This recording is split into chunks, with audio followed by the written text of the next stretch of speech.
मोदींचं सरकार आल्यापासून we have started calling Pakistan block. Kashmir शांत राहणं म्हणजे पाकिस्तान निगेट होणं. म्हणून येनकेन प्रकारे काश्मीरमध्ये अस्वस्थ माजवणे हे पाकिस्तानचं आणि मेनली पाकिस्तानच्या आर्मीचं एक अस्तित्वमूलक हे आहे. काश्मीरमध्ये शांतता नांदली तर पाकिस्तान ज्या कारणासाठी पाकिस्तान वेगळा घेण्यात आला त्या कारणावरच बोळा फिरवण्यासारखं होतं. मोदींनी जी CCSची बैठक घेतली आणि त्यानंतर जे ब्रीफिंग दिलं तर त्यांनी आर्म्ड फोर्सेसला पूर्ण मोकळा हात दिला की तुम्हाला हवंय ते करा. On 29 April Aamir Khan Muttaqi, the incharge foreign minister of Afghanistan, he was briefed. पाकिस्ताननी सिंदूर झाल्यावर असे रिपोर्ट आणायला सुरुवात केली की भारताने काही मिसाईल अफगाणिस्तानवर टाकले. तालिबाननी क्लिअर केलं की आमच्यावर असं काही झालेलं नाही. म्हणजे पाकिस्तानने भारत आणि अफगाणिस्तानमध्ये फूट पाडायचे प्रयत्न सोडले. नमस्कार, वेलकम टू देसी पॉड, महाराष्ट्राच्या फास्टेस्ट ग्रोईंग पॉडकास्ट चॅनलमध्ये तुमचं सगळ्यांचं मनापासून स्वागत. मित्रांनो, रिसेंटली जिओ पॉलिटिक्स आणि इंटरनॅशनल रिलेशन्स हे विषय पूर्वीपेक्षा कितीतरी जास्ती महत्त्वाचे झाले आहेत. भारत पाकिस्तानमधील तणावानंतर वेगवेगळ्या देशांनी कशी प्रतिक्रिया दिली हे आपण सगळ्यांनी बघितलं. पुलवामा, बालाकोट आणि आता पहलगाम हल्ल्यानंतर जिओ पॉलिटिक्सचं महत्त्व, भारताचं जिओ पॉलिटिक्सचं स्ट्रक्चरमध्ये झालेला जो अंतर आहे आणि गेल्या काही वर्षांमध्ये भारताचा बदलता दृष्टिकोन कसा विकसित झाला याबद्दल आजच्या पॉडकास्टमध्ये आपण सखोल चर्चा करणार आहोत. आजचे आपले गेस्ट आहे एक अमेझिंग पर्सनॅलिटी ज्यांनी जिओ पॉलिटिक्स आणि इंटरनॅशनल रिलेशन्समध्ये सखोल अभ्यास केला आहे. ते आहेत प्रोफेसर केदार नाईक. केदार एक उत्तम ओरेटर, रायटर आणि पॉलिटिकल ॲनालिस्ट आहे. त्यांनी पॉलिटिकल सायन्स आणि इंटरनॅशनल रिलेशन्स यात स्पेशलायझेशन केलं आहे आणि सध्या ते doctoral research in environmental politics यात आपलं संशोधन करत आहेत. डायव्हर्स अकॅडमिक बॅकग्राऊंडच्या स्टुडंट्सला शिकवण्याचा त्यांचा मोठा अनुभव आहे आणि दिल्ली पाठोपाठ पुण्यातील बऱ्याच सक्सेसफुल सिव्हिल सर्व्हिसेस एस्पायरंट्सला त्यांनी मार्गदर्शनसुद्धा केलं आहे.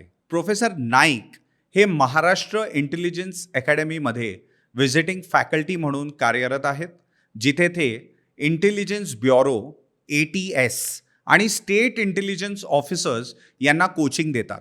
सध्या ते Gokhale institute of politics and economics येथे असिस्टंट प्रोफेसर म्हणून जिओ पॉलिटिक्स हा विषय कव्हर करतात. चला तर मग कुठेही वेळ न घालवता स्वागत करूया प्रोफेसर केदार नाईक यांचं. Stay tuned only on Desi pod.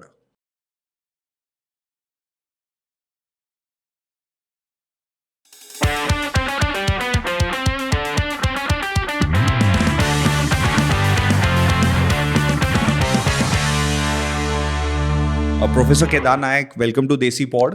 खूप खूप आभार आणि मलाही खूप आनंद झाला की मी इथे आहे आज.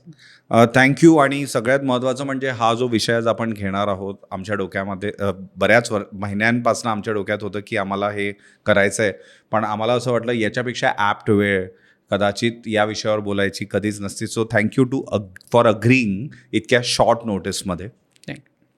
सो टू बिगिन विथ, या स्टेजला मला म्हणजे खूप बेसिकपासून सुरुवात करायची आहे आणि ते म्हणजे जिओ पॉलिटिक्स या विषयाला घेऊन.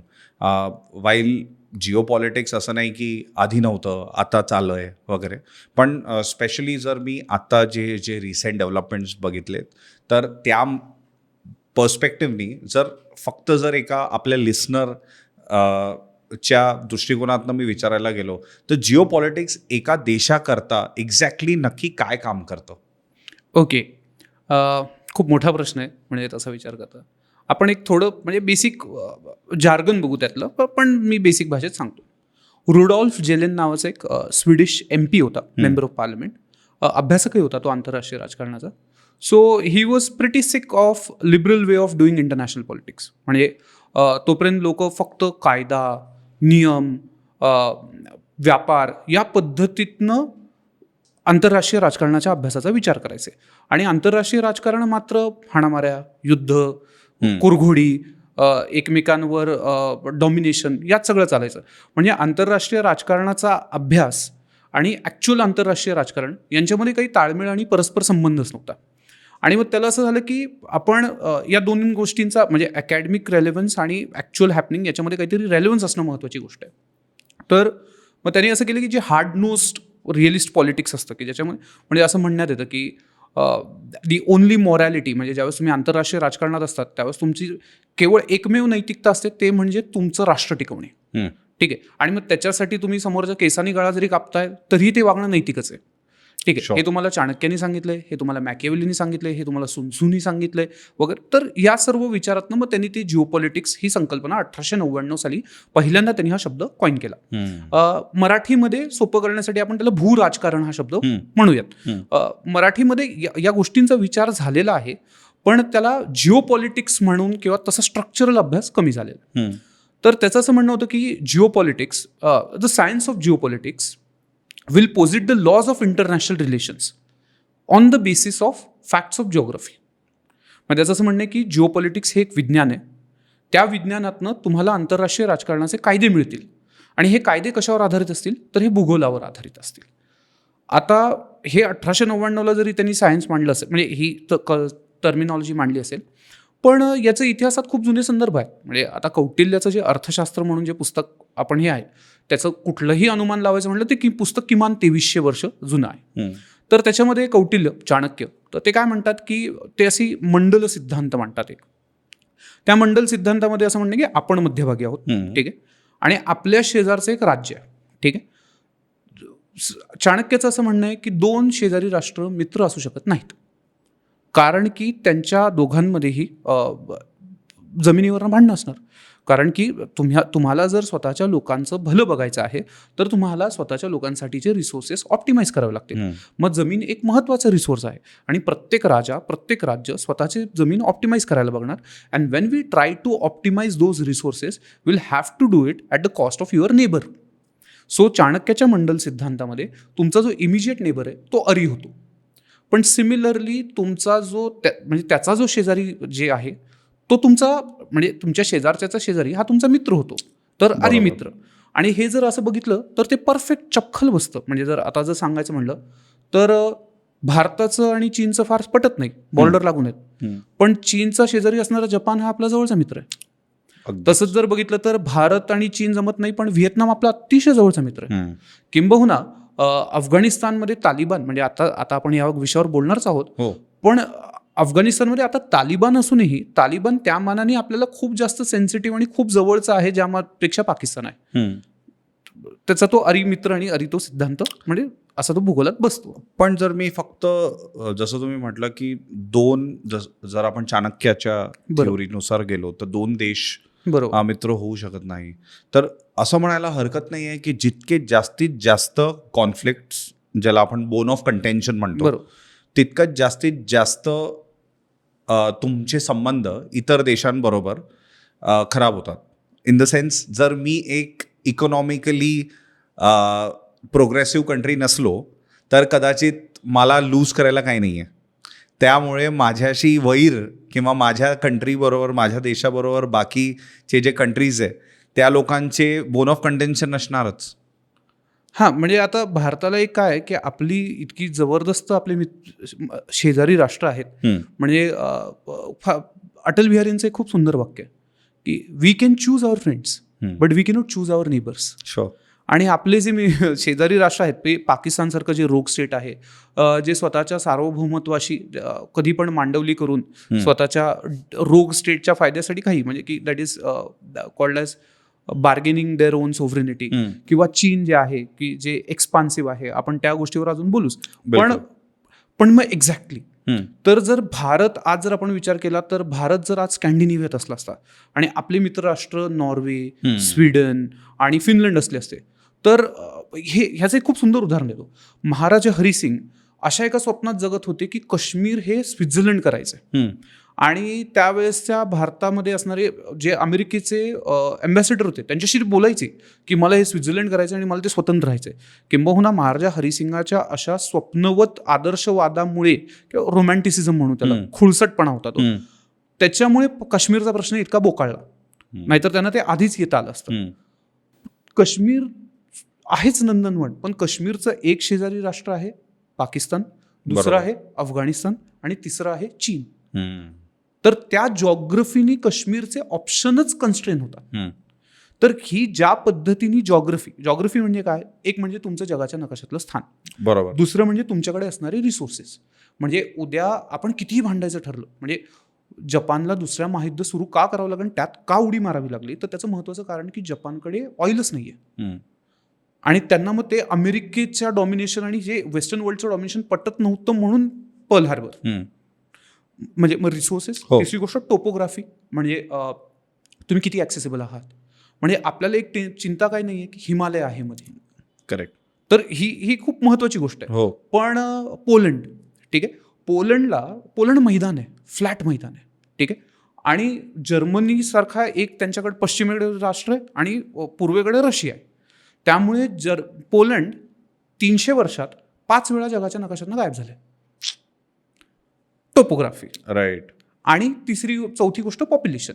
मग पॉप्युलेशन हे तुमच्या जॉग्रफीचं महत्त्वाचं फॅक्टर आहे की म्हणजे रशियाची पॉप्युलेशन आज बांगलादेशपेक्षा कमी आहे. म्हणजे आहे त्यांची जॉग्रफी चांगली, पण ती इतकी थंड आणि इतके हे असल्यामुळे तिथे त्यांची पॉप्युलेशन नाही. आणि बांगलादेश म्हणजे काय म्हणजे जबरदस्त. ॲब्सोल्युटली. तर या 4 गोष्टींचा मिळून तुमच्या डोमेस्टिक पॉलिटिक्सवरही फरक पडत असतो आणि त्याचसोबत तुमच्या आंतरराष्ट्रीय राजकारणाच्या केपेबिलिटी आणि त्यात घडामोडींवरही फरक पडत असतो. याचा स्ट्रक्चरल अभ्यास करणं म्हणजे भूराजकारण होय. तुम्ही स्ट्रक्चरबद्दल बोललात. मला इनफॅक्ट याच्या पुढचा प्रश्न विचारायचा आहे की कारण सुरुवात तुम्ही जसं मोनार्की होती आणि तेव्हापासनं जिओ पॉलिटिक्स टर्म जरी नसली तरी याच्यावर त्यांची मिनिस्ट्री असायची. मिनिस्ट्री म्हणण्यापेक्षा त्यांची बैठक असायची आणि त्याच्यावर लोक असायचे. तर जर मी आजच्या कॉन्टेक्स्टमध्ये त्याला इंडियाच्या दृष्टिकोनातनं हा प्रश्न विचारला तर एक एक्सटर्नल अफेअर्स मिनिस्ट्री असते. बरोबर. आणि जेव्हा असे निर्णय घ्यायचे असतात, जेव्हा असे स्ट्रॅटेजिक गोष्टी तुम्हाला बरेच कॉम्प्लिकेटेड डायनॅमिक्स असतात आणि त्याच्यावर विचार करून तुम्हाला एखाद्या निर्णयावर यायचं असतं, तर एक्झॅक्टली ते ऑपरेट कसं करतं, त्याचा स्ट्रक्चर कसा असतो? ओके. एक सर्वात महत्त्वाची गोष्ट कॉलोनियल इंडियाच्या बाबतीत, म्हणजे वसाहत असताना आपण ब्रिटिशांचं राज, तर it was a bureaucratic state. म्हणजे त्यावेळेस भारतावर कोण लोक राज्य करायचे, तर हे जे ब्रिटिश सिव्हिल सर्वंट्स होते ते, ठीक आहे. त्यामुळे भारतातली सिव्हिल सर्व्हिस आधीपासूनच अशी डेव्हलप झाली की तिला म्हणजे इतर डेमोक्रेसीमध्ये जेवढा सिव्हिल सर्व्हिसचा रोल नाही, म्हणजे IAS अधिकारी असतील, तुमचे IFS अधिकारी असतील, तर त्यापेक्षा भारतात खूप जास्त रोल आहे. त्यांचा पॉलिसी मेकिंगवर खूप तो इम्पॅक्ट आहे. नेहरूंच्या काही ज्या त्यांनी सक्सेसफुल अचिव्हमेंट केल्या त्यातली एक होती की त्यांनी डेमोक्रेसीची ती ट्रेडिशन सुरू केली की म्हणजे त्याच्यामध्ये फॉरेन पॉलिसी ही पार्लमेंटकडे येईल. पण नेहरूंच्या डेमोक्रेसीमध्येही एक कॉन्ट्रास्ट, एक विरोधाभास जाणवतो की त्यांनी डेमोक्रॅटिक ट्रेडिशन आणल्या, पण त्यांचं स्वतःचं स्टेचरच इतकं होतं की इतर लोकांना काही फार चान्सेस मिळाला नाही. तर बेसिकली 1947 ते 1964 भारताचं परराष्ट्र धोरण हे नेहरूंनी एक हाती ठरवलं. बरोबर. तसंच मग त्यांनी इंडियन फॉरेन सर्व्हिस तयार केली. नेहरूंचं मिलिटरी डिस्ट्रस्ट फार होता. ते म्हणजे त्या ब्रिटिश ते ट्रेडिशनचा पार्ट होते की डेमोक्रॅटिक ट्रेडिशन तर मिलिटरीमध्ये नाही यायला पाहिजे. त्यामुळे आधी जी इंडियन फॉरेन सर्व्हिस होती तर त्याच्यामध्ये मिलिटरी एलिमेंट पण असायचं आणि सिव्हिल सर्व्हिस एलिमेंट पण असायचं. पण स्वातंत्र्यानंतर फॉरेन सर्व्हिसमधलं मिलिटरी एलिमेंट पर्ज आउट करून ती फक्त एक सिव्हिल सर्व्हिस राहिली. म्हणजे त्याच्यामध्ये आता उरलेले म्हणजे मिलिटरीचे त्याच्यामध्ये रिप्रेझेंटेशन नसणार. मग टिपिकल पॅटर्नमध्ये कसं असतं की तुमचं परराष्ट्र मंत्रालय असतं. परराष्ट्र मंत्री सहसा त्याच्यातले धोरणात्मक निर्णय घेतात. परराष्ट्र मंत्रालयाकडे जी इंडियन फॉरेन सर्व्हिस आहे हिचं जे पर्सोनेल आहे, ठीक आहे, ती UPSC हा एका स्पर्धात्मक परीक्षेत क्रॅक होऊन आणि भारताचं नशीब आहे की त्यांना ते नेहमी अत्यंत चांगलं टॅलेंट मिळालेलं आहे, तर त्यामधनं ती स्टाफ केली जाते. ते सुरुवातीला ॲडमिनिस्ट्रेटिव्ह रोल प्ले करत असतात, डेस्क जॉब प्ले करत असतात, पण ते हळूहळू वाढत IFS अधिकारी म्हणजे त्यांच्यातला सर्वोच्च जॉब म्हणजे फॉरेन सेक्रेटरी, परराष्ट्र सचिव. सध्या विक्रम मिस्री हा तो जॉब प्ले करतायत. ओके. किंबहुना S जयशंकर हे परराष्ट्र सचिवच होते, पण मिनिस्ट्रीमध्ये रिटायर व्हायच्या आधी ते परराष्ट्र सचिव होते. त्यांनी त्यांच्या कार्यपद्धतीने आणि त्यांच्या एकंदरीत याच्यानी पंतप्रधानांना इतकं इम्प्रेस केलं की त्यांनी त्यांच्या रिटायरमेंट नंतर त्यांना परराष्ट्र मंत्री बनवण्यात आलं. बरोबर. ठीक आहे. तर परराष्ट्र मंत्री तो एक मेंबर ऑफ पार्लमेंट असावा लागतो आणि तो पार्लमेंटला उत्तरदायी असतो. सगळं काउन्सिल ऑफ मिनिस्टर्स हे पार्लमेंटला उत्तरदायी असतं. पार्लमेंटमध्ये एक स्टँडिंग कमिटी पण असते जी एक्सटर्नल अफेअर्स आणि त्या मिनिस्ट्रीची ते हे काम करते. त्याचसोबत एक कॅबिनेट कमिटी ऑन सिक्युरिटी पण असते. ओके. हां, तर त्याच्यामध्ये defence minister, foreign minister, home minister आणि त्याचसोबत सर्व्हिसेसचे चीफ, नॅशनल सिक्युरिटी ॲडवायझर, असं ते महत्त्वाचे जे नॅशनल इश्यूज जसे इव्हॉल्व्ह होतात, अजित डोवाल एक्झॅक्टली, ते नॅशनल सिक्युरिटी ॲडवायझर, तर ते त्याच्यानुसार ते तसा निर्णय घेत असतात. आणि अजून एक याच्यामध्ये काय की डिफेन्स मिनिस्टरला आपले म्हणजे चीफ ऑफ आर्मी स्टाफ आणि जे 3 सर्व्हिसेसचे चीफ आहेत ते रिपोर्ट करतात. अच्छा. हां, commander in chief constitution wise technically राष्ट्रपती असतात, पण टेक्निकली म्हणजे कारण की सर्व कारभार भारताचा संविधानानुसार राष्ट्रपतीच्या नावे चालतो. हे झालं कायद्यानुसार, पण बेसिक रिपोर्टिंग त्यांचं मंत्र्याकडे असतं. ते पंतप्रधान आणि डिफेन्स मिनिस्टर मिळून ते त्याच्यामध्ये ठरवतात.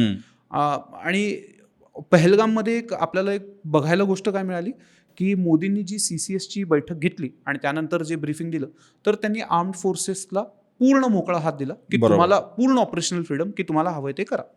शुअर. तर येस प्लीज. नाही, इनफॅक्ट कारण तुम्ही पहलगामचा उल्लेख केला आणि मला अर्थात आता एक महिना पण नाही झालाय पहलगाम अटॅक जेव्हा घडलेलं 22 एप्रिलला, त्यालाच घेऊन माझा पुढचा प्रश्न होता.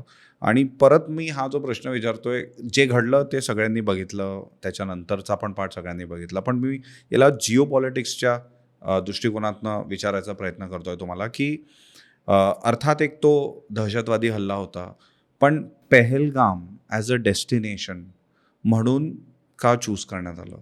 म्हणजे जम्मू अँड काश्मीर तर खूप मोठं आहे, किंवा काश्मीरच का, किंवा जर एक दहशतवादी हल्ला तर मुंबईला पण झालेला 26/11 जेव्हा तो झालेला, तर एक्झॅक्टली काय करायचा प्रयत्न होता जर मी याला जिओ पॉलिटिकल लेन्सनी विचारायचा प्रयत्न केला तर जे 22 एप्रिलला जे झालं पहलगाममध्ये, तर तो पहिल्यापासून तो काश्मीरचा म्हणजे त्याच्यामध्ये काय की तिथे idea of India and Pakistan fight with each other.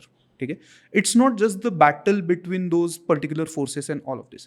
Temporary अगदी तत्कालीन कारण सांगायचं म्हणजे काय की 5 ऑगस्ट 2019 आपण आर्टिकल 370 संपवलं. ठीक आहे, आणि मी संविधानाचा अभ्यास केला म्हणजे करतो, म्हणजे त्या मी ज्या बॅकग्राऊंडनी येतो वगैरे. So I was told that की 370 काढता येत नाही. पण मोदींच्या पूर्ण कार्यक्रमात तुम्हाला काय म्हणजे पूर्ण जो त्यांचा कार्यभार किंवा पूर्ण जो त्यांचा इतिहास आहे ते बघताना आपल्याला कळतं काय की बऱ्याच अशा गोष्टी आहेत की ज्या आपल्याला सांगण्यात आल्या की ह्या नाही करू शकत, ते त्यांनी करून दाखवल्या. ते म्हणजे केल्याने म्हणजे कधी बरंच म्हणजे हे पहलगामचे रिस्पॉन्स वगैरे आपण येऊच त्याच्याकडे. तर ज्यावेळेस आपण 370 काढलं, पाकिस्तान खूप चिडलं, इनफॅक्ट चायना पण खूप चिडलं, आणि ग्लोबल पण आपल्यावर बरंच कंटेन्स्टेशन असं वगैरे सुरू झालं. इंडियन नॅशनल काँग्रेसचा रोलही ड्युबियस होता. नॅशनल काँग्रेस PDP यांनी पण तो विरोध केला वगैरे. ठीक आहे, त्यांनी थोडा काळ बऱ्याच लोकांना कैदेत ठेवून पण एक सेम्बलन्स ऑफ पीस आला काश्मीरमध्ये. आणि 2020-21 नंतर ज्यावेळेस हे बंद केलं कोविड नंतर वगैरे, तर Kashmir started blooming like anything. आणि मग 21-22 पासून जर तुम्ही काश्मीरमधले जर टुरिझमचे आकडे बघतायत तर ते वाढत चाललेत. आणि म्हणजे मोदींनीही म्हणजे एकंदरीत गव्हर्नमेंटने पण आणि बऱ्याच लोकांनी सांगायला सुरुवात केली की हे जे वाढणारे आकडे म्हणजे मागच्या वर्षी जवळपास 2.5 कोटी प्रवासी काश्मीरमध्ये गेले, जे मोठा आकडा आहे, स्टॅगरिंग, खूप मोठा नंबर आहे. त्या G20 आपल्याकडे जे झालं तर G20चे काही पार्ट्स आपण हे काश्मीरमध्ये केले, विच वॉज ऑल्सो ग्रेट, म्हणजे असं होतं. आणि काही विरोधकांनी हे केलं की नाही फक्त टुरिझममुळे काश्मीरमध्ये शांतता येत नाही वगैरे असं त्यांचं म्हणणं आहे. पण ही जी काश्मीरची जी न्यू नॉर्मल्सी आहे तर ती नॉर्मल्सीच ही त्या आतंकवाद्यांना खटकत होती. ठीक आहे, ते कोण आहे, त्यांचे बोलते धनी काय आहे, त्यांचा काय विचार आहे, आपण बघू. म्हणजे तो रेट्रोस्पेक्टिव्हली मागे जाता त्यांच्यात ते आपण हे करत जाऊ. म्हणजे इन अ वे 370 सक्सेसफुल होताना, म्हणजे अबॉलिश केल्यानंतर बरोबर सक्सेसफुल होताना दिसत होता with the rise of tourism आणि अदर इकॉनॉमिकल ॲस्पेक्ट्स. बरोबर, म्हणजे G20 हे काश्मीरमध्ये होणं हे म्हणजे इट वॉज म्हणजे मग काश्मीरचा काही इश्यूच उरला नाही ना. आणि मग जर आता मेन काय आपण त्या प्रश्नाकडे जायचंच आहे की जर काश्मीर जर भारतात शांततेने नांदलं म्हणजे काय की भारतात गुण्या गोविंदाने मुसलमान राहू शकतात. पण मग जर भारतात जर गुण्या गोविंदाने मुसलमान जर नांदू शकतात तर मग पाकिस्तान घेतलाच का? तर म्हणजे काश्मीरमध्ये शांतता नांदली तर पाकिस्तान ज्या कारणासाठी पाकिस्तान वेगळा घेण्यात आला त्या कारणावरच बोळा फिरवण्यासारखं होतं. म्हणजे आयडेंटिटी पाकिस्तानची would have been नसतंच. under म्हणजे the radar. रेझन द्या तर ज्याला जे म्हणतात की म्हणजे तुमचं अस्तित्व जे आहे अस्तित्वमूलक कारण तेच नष्ट होतं. की पाकिस्तान का घेण्यात आला की बाबा भारतामध्ये की मुसलमान शांततेने नांदू शकणार नाहीत, हिंदू मेजॉरिटीमध्ये आपलं हे होऊ शकणार नाही वगैरे वगैरे वगैरे तसं जे होतं त्यामुळे की मुसलमान हे वेगळे देश आहेत, मुसलमान एक वेगळी संस्कृती आहे अशा सांगून Sure. ते मुस्लिम लीगच्या लोकांनी ते जे आहे ते वेगळा पाकिस्तान घेतला. आणि धर्म म्हणजे इस्लाम, रॅडिकल इस्लाम हा कुठल्याही देशाचा पाया होऊ शकत नाही याचं उदाहरण आपल्याला 1971 मध्येच मिळालं कारण की बांगलादेश फुटून बाहेर पडला. पण काश्मीर शांत राहणं म्हणजे पाकिस्तान निगेट होणं. म्हणून येनकेन प्रकारे काश्मीरमध्ये अस्वस्थ माजवणे हे पाकिस्तानचं आणि मेनली पाकिस्तानच्या आर्मीचं एक अस्तित्वमूलक हे आहे. त्यामुळे ते करत राहतात असा तो विषय आहे. तर त्याच्यामध्ये वाढत वाढत जी जाणारी जी संख्या होती तर त्याला ते आधीपासून मागच्या वर्षी सोनमर्ग, गुलमर्ग इथे ते अटॅक होत होता. त्यांनी काही लोकांना म्हणजे भारतामध्ये पोलीस आणि फोर्सेसमध्ये या जे समाविष्ट झालेले जे काश्मीर लोक आहेत त्यांनाही ते टार्गेट करत होते. बट 22 एप्रिल हा खूपच मोठा अटॅक होता. म्हणजे तो म्हणजे इट वॉज लाईक की they are actually inviting for रिटॅलिएशन. म्हणजे दे न्यू की म्हणजे आता हा जुना भारत नाहीये की म्हणजे आपण बघू किंवा शांत राहू वगैरे वगैरे. त्यांना माहिती होतं की हे झाल्यावर काहीतरी मोठं होणारच. मग याचं कारण काय सांगता येईल की JD व्हान्स भारतात होते त्यावेळेस, अमेरिकेचे उपराष्ट्रपती. आणि ही एक पाकिस्तानची एक जुनी परंपरा आहे की भारतामध्ये कोणी मोठा परकीय अधिकारी असेल तर म्हणजे ज्यावेळेस बिल क्लिंटन 1999 साली भारतात आले होते त्यावेळेस छत्सिंगपुरा म्हणून तिथे 36 शिखांची हत्या करण्यात आली होती. Bill Clinton. म्हणजे यातनं काय होतं, काश्मीरचा इश्यू इंटरनॅशनलाइज होतो की काश्मीरचा विषय जिवंत आहे वगैरे वगैरे. ठीक आहे. बुश ज्यावेळेस आले होते त्यावेळेस वाराणसीमध्ये बॉम्बस्फोट करण्यात आला होता. बरोबर. बराक ओबामा आले होते त्यावेळेस काश्मीरमध्ये टेररिस्ट अटॅक झाले. आणि डोनाल्ड ट्रम्प यांच्या भारताच्या व्हिजिटमुळे दिल्ली, शाहीन बाग, ठीक आहे ते काय म्हणजे हे नव्हते पण ते ऑर्केस्ट्रेटेड दंगे तिथे ते चालू होते. ते अजून भडकवण्यात आले. तर मग या कंटिन्युएशनमध्ये ते एक बघता येतं. पण मला अजून एक वाटतं की ज्यावेळेस पहलगाम झालं त्यावेळेस मोदीजी सौदी अरेबियात होते. आणि आपण बऱ्याच वेळा त्या अमेरिकन फोकसने असं बघतो की म्हणजे अमेरिकन उपराष्ट्रपती भारतात आहे म्हणून हे सगळं चालू आहे. मला असं वाटतं की सौदी अरेबिया आणि भारत हे जे अत्यंत जवळचे मित्र राष्ट्र होत आहेत. म्हणजे की हे बऱ्याच लोकांना माइंड बॉगलिंग आहेत की मोहम्मद बिन सलमान आणि नरेंद्र मोदी हे इतके जवळचे मित्र कसे. ज्यावेळेस नरेंद्र मोदींचं विमान सौदी अरेबियाच्या हद्दीत जातं त्यावेळेस त्यांची फायटर जेट्स त्यांना कॉन्व्हॉय म्हणून येतात सोबत. सौदी अरेबियाचा सर्वोच्च नागरी पुरस्कार हा नरेंद्र मोदींना आहे. ज्या दिवशी पहलगाम झालं दुसऱ्या दिवशी आपण ऑपरेशन सिंदूरचं हे झालं दुसऱ्या दिवशी सौदी अरेबियाचे डेप्युटी फॉरेन मिनिस्टर भारतात होते. तर असं कदाचित वाटायला एक चान्स आहे की हे जे जिहादी एलिमेंट आहे त्या जिहादी एलिमेंटला पाकिस्तानच्या डीप स्टेटमधलं तर त्यांना मोहम्मद बिन सलमान कसेही असतील तरी मोहम्मद बिन सलमान हे जे सौदी अरेबियाचे क्राऊन प्रिन्स आहेत. क्राऊन प्रिन्स म्हणजे आता राजा गेलं की ते पुढे राजे होणार, हायएस्ट ऑथॉरिटी. आणि सध्या मोहम्मद बिन सलमानच राज्य करतात असं म्हणायला काही हरकत नाही. तर ते मोहम्मद बिन सलमान सौदी अरेबियाच्या एका परंपरेमध्ये पण ते तसे रिफॉर्मर आहेत. त्यांना माहिती एक म्हणजे आपण जातो जर खोलात तर सौदी अरेबियाचे 2 भाग आहेत. ठीक आहे. एक आहे हिजाज. ठीक आहे. तो ड्राय तो एकदम असा ओएसिस छान असा म्हणजे त्या मानाने जे सौदी अरेबिया समोर येतं म्हणलं त्या गोष्टी तुम्हाला हिजाज समोर येत नाही. मक्का मदिना ही शहर तिथे तिथं मरुस्थळी ज्याला म्हणतात की ओएसिस तिथं पाणी वगैरे आहे त्या मान्य. आणि दुसरं एरिया नज्द म्हणजे एकदम जुनं ते डेझर्ट मागासलेली विचारसरणी असं सगळं आहे. बरोबर. जे सलाफिझम आणि वहाबिझम म्हणतात हे त्या नज्दची पैदाइश आहे. हे डेंजरस फिलॉसॉफी आहे. ठीक आहे. ह्या ग्लोबल इस्लामिक जिहाद ह्या फाउंडेशन यातनंच तुमची लष्कर ए तैयबा आहे, यातनंच तुमची हमास आहे, यातनंच तुमची मुस्लिम ब्रदरहूड आहे, यातनंच तुमचं म्हणलास ओसामा बिन लादेन, अल कायदा हे सगळे रूट्स त्या नजदी फिलॉसॉफी आणि त्याच्या त्या फायनान्सिंगमध्ये आहे. तर मोहम्मद बिन सलमान हे नज्द पासून हिजाजकडे जातानाचा एक प्रवास आहे. परत जॉग्रफी ठीक आहे, म्हणजे की त्या नजच्या वाळवंटात असा विचार येतो, पण हेजाजमध्ये जाताना तुम्ही तो वेगळा विचार येतो. तर कदाचित ह्या पाकिस्तानमधले जे कट्टर एलिमेंट आहेत आणि त्यातही जैश ए मोहम्मद, तर त्यांना हे सहन होणं शक्य नाहीये की रिफॉर्मर. आणि तर मला असं वाटतं की JD व्हान्सच्या भारताच्या मीटिंगपेक्षा नरेंद्र मोदींचं सौदी अरेबियात असणं हे जास्त खटकून पहलगामचा तो मुहूर्त साधण्यात आला. आणि यालाच माझा पुढचा प्रश्न आहे, कारण पहलगाम झालं आणि त्यानंतर जेव्हा मीडियामध्ये रिपोर्ट्स यायला लागल्या आणि ज्या प्रकारे इंडियानी रिस्पॉन्ड केलं बरोबर अटॅकला, तर खूप स्टेप वाईज होता बरोबर अटॅक.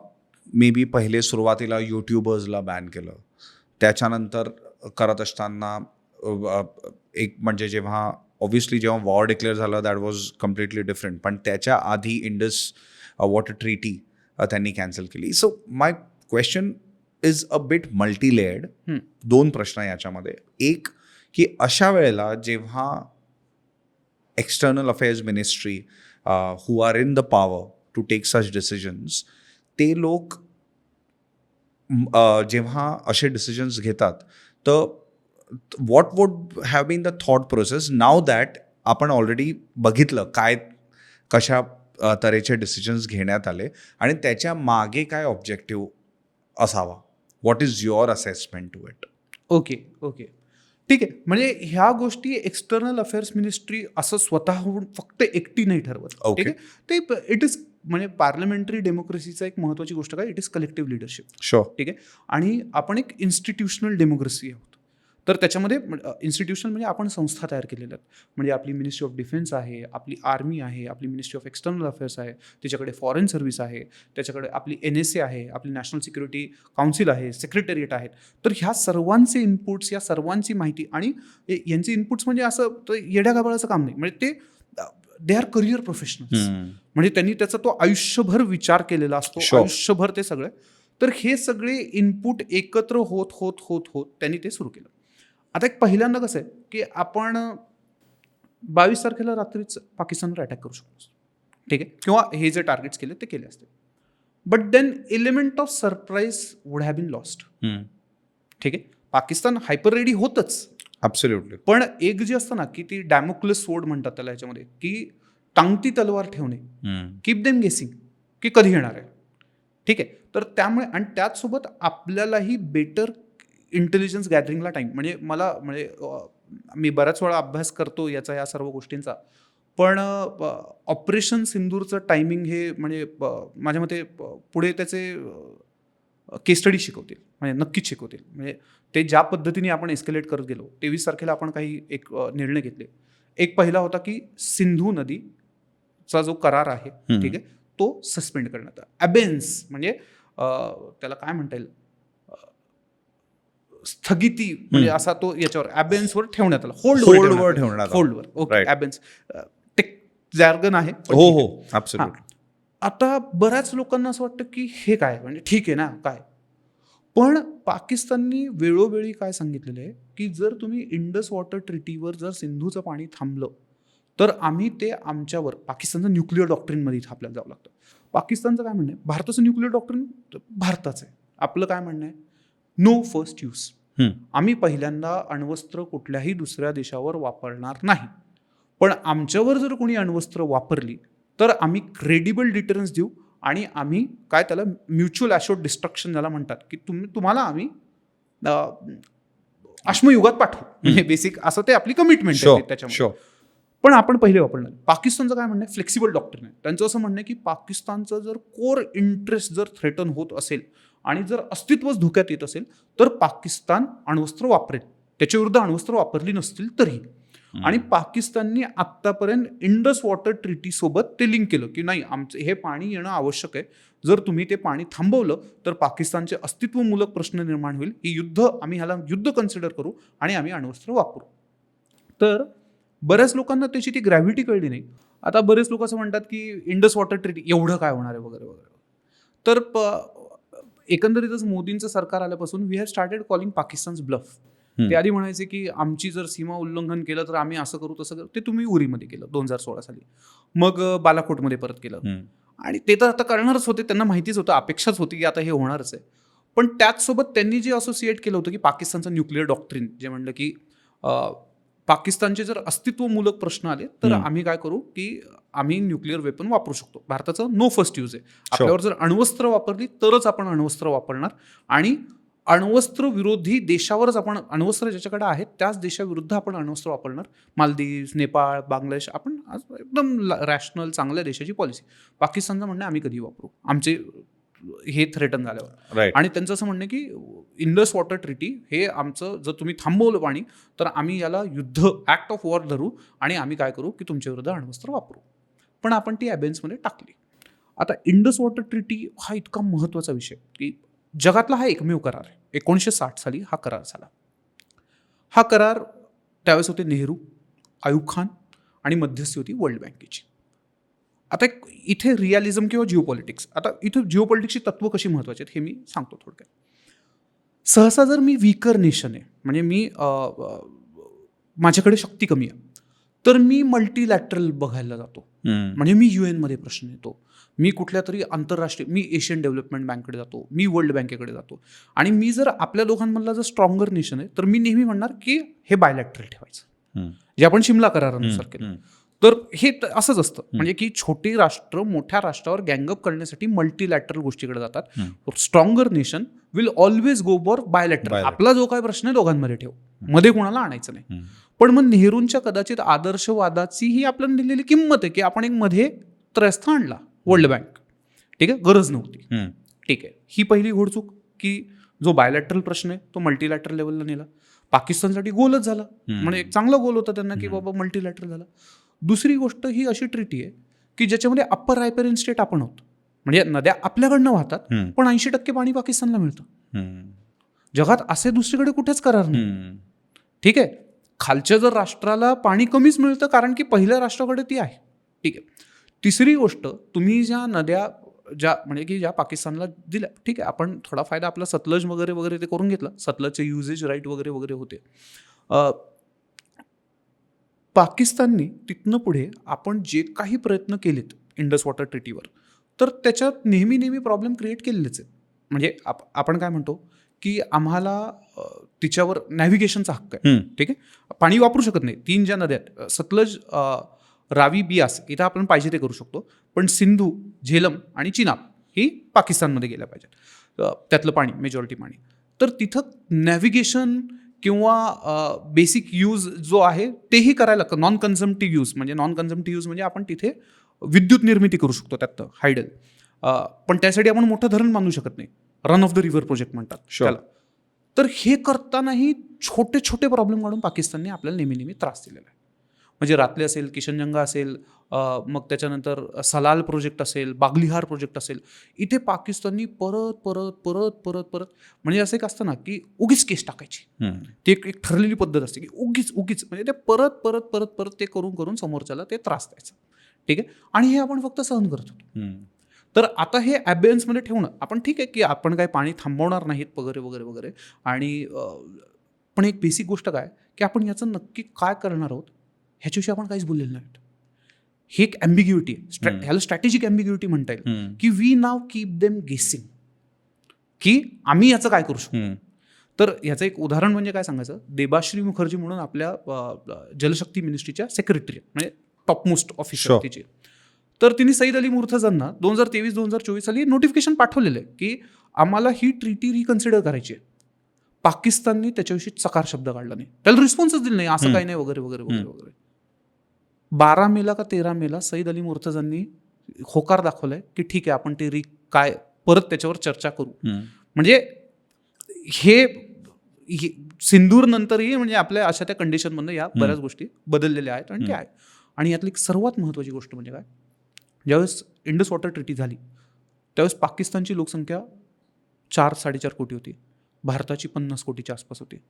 आज भारताची लोकसंख्या 145 कोटी आहे, पाकिस्तानची लोकसंख्या 25 कोटी आहे. पाकिस्तानची लोकसंख्या 1960 पासून 5.5 पटीने वाढली आहे. त्यांचा स्वतःसोबतच लढा चालू आहे. राईट. असे बरेच प्रश्न आहेत. दुसरी एक गोष्ट, एक खूप इंटरेस्टिंग, एक ISCचे सायंटिस्ट आहेत, प्रोफेसर सायंटिस्ट आहेत, त्यांनी खूप सुंदर अभ्यास केला. ज्या दक्षिणी म्हणजे ज्या वेस्टर्न नद्या आहेत, ठीक आहे, सतलज ह्या वगैरे वगैरे, तर सॉरी म्हणजे भारतामध्ये ज्यांचं पाणी येतं त्यांचं पाणी खूप लवकर कमी होणार आहे, कारण की ग्लोबल वॉर्मिंगमुळे ज्या ग्लेशियर्स जशा त्या रिट्रीट होत आहेत आणि त्या मानाने झेलम, चिनाब आणि सिंधूमध्ये पाणी जास्त काळ राहणार आहे, कारण की त्या अप्पर रिचेस ऑफ हिमालयाजमधनं येतात आणि त्यामुळे तरी ह्या टेक्निकल गोष्टीमुळे तरी आपल्याला ते रिनिगोशिएट करणंच आहे. तर एकंदरीत या सर्व गोष्टींचा आणि याच ह्याच्यामध्ये तर दुर्दैवी की पहलगाम झालं, पण त्या ह्याच्यातनं आपण पाकिस्तानला इंडस वॉटर ट्रीटीमधनं एक चांगला करारा उत्तर आणि करार जॉब देऊ शकतो आणि दिलंच पाहिजे. राईट. पण ॲज अ रिटॅलिएशन म्हणजे जेव्हा आपण आता हाइंडसाईटमध्ये बघतो, द मोमेंट आपण हा निर्णय घेतला, वॉज इट इनएव्हिटेबल? कारण जसं तुम्ही म्हटलं पाकिस्तानचं हे धोरण आहे की जर आमच्या आयडेंटिटीवर प्रश्नचिन्ह निर्माण होत असतील तर आम्ही न्यूक्लिअर कुठेही वापरू शकतो. तर was it inevitable the moment we took that decision की कुठेतरी EAM म्हणा किंवा आपल्या ज्या इतर डिफेन्स मिनिस्ट्री आणि इतर रिलेव्हंट मिनिस्ट्रीज आहेत आणि ब्युरोक्रॅट्स आहेत, त्यांना कुठेतरी एक्सपेक्टेड होतं की this is going to go into a war. आपण फक्त ट्रिटी अबेन्समध्ये ठेवली तर पाकिस्तान न्यूक्लिअर वेपन्स वापरू शकत नाही ना. जग पूर्ण त्याला हे करेल. We need to call their bluff की शेजारचा एक कोणतरी गल्लीतला कुठला तरी गावगुंड येऊन तुम्हाला उगीच जाता येतं हे करतोय, तर you need to check what he stands for. तर आपण ते केलं की, आणि त्याच्यात ते स्टॅगर्स आहेत ना, म्हणजे आपण काही नवीन धरण नाही बांधायला घेतलं. पाकिस्तान उद्या म्हणेल की तुम्ही धरण बांधायला घेतलं, आम्ही हे करतो वगैरे नाही. बेसिकली ही ट्रिटी म्हणजे अप्पर रायपेरियन स्टेट असायचे इतके फायदे तुमच्याकडनं नद्या जात असतील तर तुम्ही उद्या फक्त डेटा जरी शेअर नाही केला की आम्ही एवढं पाणी सोडतोय, त्या अनप्रेडिक्टेबिलिटीनेही पाकिस्तानची प्रचंड वाट लागू शकते. आणि पाकिस्तानला स्वतःच्या स्ट्रॅटेजिक म्हणजे ती इंडस वॉटर ट्रीटी इतकी फेवरेबल होती की त्यांना ती स्ट्रॅटेजिक वल्नरेबिलिटीच नव्हती. पण नाव की since we are holding it in abeyance आणि even if we do not do anything different, if we just stop sharing the data की आम्ही कधी फ्लश आउट करणार आहोत, आम्ही कधी म्हणजे सेडिमेंटेशनसाठी हे करणार आहोत वगैरे वगैरे वगैरे, आणि आपण मान्सूनच्या एका पीक डेला आपण फ्लश केलं आणि if you do not share the data it is going to wreak havoc in Pakistan. We won't do it, but Pakistan needs to understand दिस.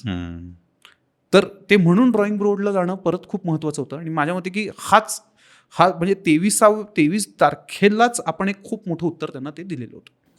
एक दुसरं होतं की DGFTनी, डायरेक्टर जनरल फॉरेन ट्रेडनी, तर आपण पाकिस्तानचा जो ट्रेड आहे, ठीक आहे, तर वाघा अटारी बॉर्डर आपण सीज केली. तर म्हणजे आपण काय सांगितलं की trade and terrorism, water and blood cannot फो टुगेदर. तर मग त्याच्यामधनं वाघा अटारी ट्रिटी बंद केली. मग थोडं पुढे जाता जाता मग त्यांनी काय केलं की भारत आणि पाकिस्तानमधला व्यापार आहे ना, तो ट्रेड ट्रँग्युलेटेड आहे. म्हणजे आता थोडक्यात बोलायचं म्हणलं, पुलवामा व्हायच्या आधी आणि हे आपण ऑगस्ट 19 म्हणजे 370 काढायच्या आधी 4,500 कोटीच्या आसपास आपला भारत आणि पाकिस्तानमधला व्यापार होता. पण एक GTRI म्हणून institute, global trade research institute, खूप चांगला अभ्यास करतात ते. त्यांचं असं म्हणणं आहे की भारत आणि पाकिस्तानमधला ॲक्च्युअल ट्रेड $10 बिलियन आहे. ओके. 85,000 कोटी रुपये. पण बराचसा ट्रेड कसा होतो की जो भारतातनं माल दुबईत जातो आणि पाकिस्तान मालमधनं दुबईत जातो, दोघांसाठी बऱ्याचपैकी आयटम्स ड्युटी फ्री आहेत, आणि मग तिथनं ते रिराऊट होतात. मग तिथनं पुढे आपण DGFTला रोपिंग करून आणि DG शिपिंगला, डायरेक्टर जनरल ऑफ शिपिंग, तर आपण पाकिस्तानचे जे पाकिस्तान फ्लॅग शिप्स जे आहेत त्याही बंद केल्या. त्या ट्रेड ट्रँग्युलेशनमध्ये की म्हणजे दुबईमधनंही माल येणं ते पण basically we are hitting them hard की वेर इट काउंट्स. आता यात बरेचसे अमन की आशावाले जे लोक आहेत, तर त्यांचं असं म्हणणं आहे की बघा, जर आज पाकिस्तान आणि भारताचा जर व्यापार जास्त असला असता तर आपल्यात कदाचित युद्धच झालं नसतं, आणि जर असलं असतं तर आपल्याला त्यांना कंट्रोल करायला लेव्हरेज मिळालं असतं, म्हणून भारत आणि पाकिस्तानने व्यापार करावा, त्यांच्यात वगैरे वगैरे असावं. असं मलाही ते एकदम ते लिहिताना खूप छान लिहितात त्या मानवतेच्या भाषेतनं वगैरे वगैरे वगैरे. पण आता मी आता मिड स्टेजमध्ये आहे माझ्या करिअरचा, तर तो जरा अनुभवही आला असतो वगैरे वगैरे वगैरे. 1914 साली पहिलं महायुद्ध डिक्लेअर व्हायच्या आधी ब्रिटन आणि जर्मनी हे एकमेकांचे सर्वात मोठे व्यापारी भागीदारांपैकी एक होते. नाही झालं ना, दोघांमध्ये महायुद्ध झालंच. तर त्यामुळे की ठीक आहे, ट्रेड महत्वाची गोष्ट आहे, it creates many good things, but trade can not supersede national interest in no matter what. तर बेसिकली हे आपण ते लक्षात ठेवलं पाहिजे. टाइम अँड अगेन 1914 मध्ये पण आपण ते बघितलं. बघितलं आहे. Continue to see it now. Exactly म्हणजे ते साऊथ एशियामध्ये असं आहे. म्हणजे आपण म्हणजे मलाही वाटायचं की साऊथ एशिया दक्षिण आशिया जो आहे हा जगातला लिस्ट इंटिग्रेटेड रिजन आहे.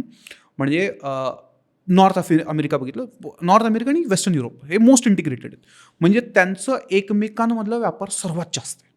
म्हणजे जेवढं अमेरिका मेक्सिकोसोबत करतं, युनायटेड स्टेट्स जेवढं कॅनडामध्ये करतं, किंवा जेवढं फ्रेंच जर्मनसोबत, फ्रेंच बेल्जियमसोबत एकमेकांमध्ये करतात वगैरे वगैरे. आणि रिजनल ट्रेड इंटिग्रेशन असणं हे तुमच्या ग्रोथचं चांगलं लक्षण आहे आणि असायला हवं. एशियान त्याचं एक खूप सुंदर उदाहरण आहे. आणि मग मला असं वाटलं की आपण हे केलं पाहिजे प्रयत्न, आणि आपण साफ्टा म्हणून साऊथ एशिया म्हणजे सार्क जे आहे, साऊथ एशिया फ्री ट्रेड एरियामधनं आपण हे प्रयत्न केलं. ठीक आहे, पाकिस्तान बांगलादेश काही भरोसाचे देश नाही आहेत वगैरे वगैरे. आपण हा श्रीलंकेसोबत प्रयत्न केला. पण श्रीलंका जो सगळ्यात दुसरा रिलायबल देश म्हणता येईल, पण तोही काय डबघाईला गेला आपण म्हणजे गेले 5 वर्षात तो बघितलेलाच आहे.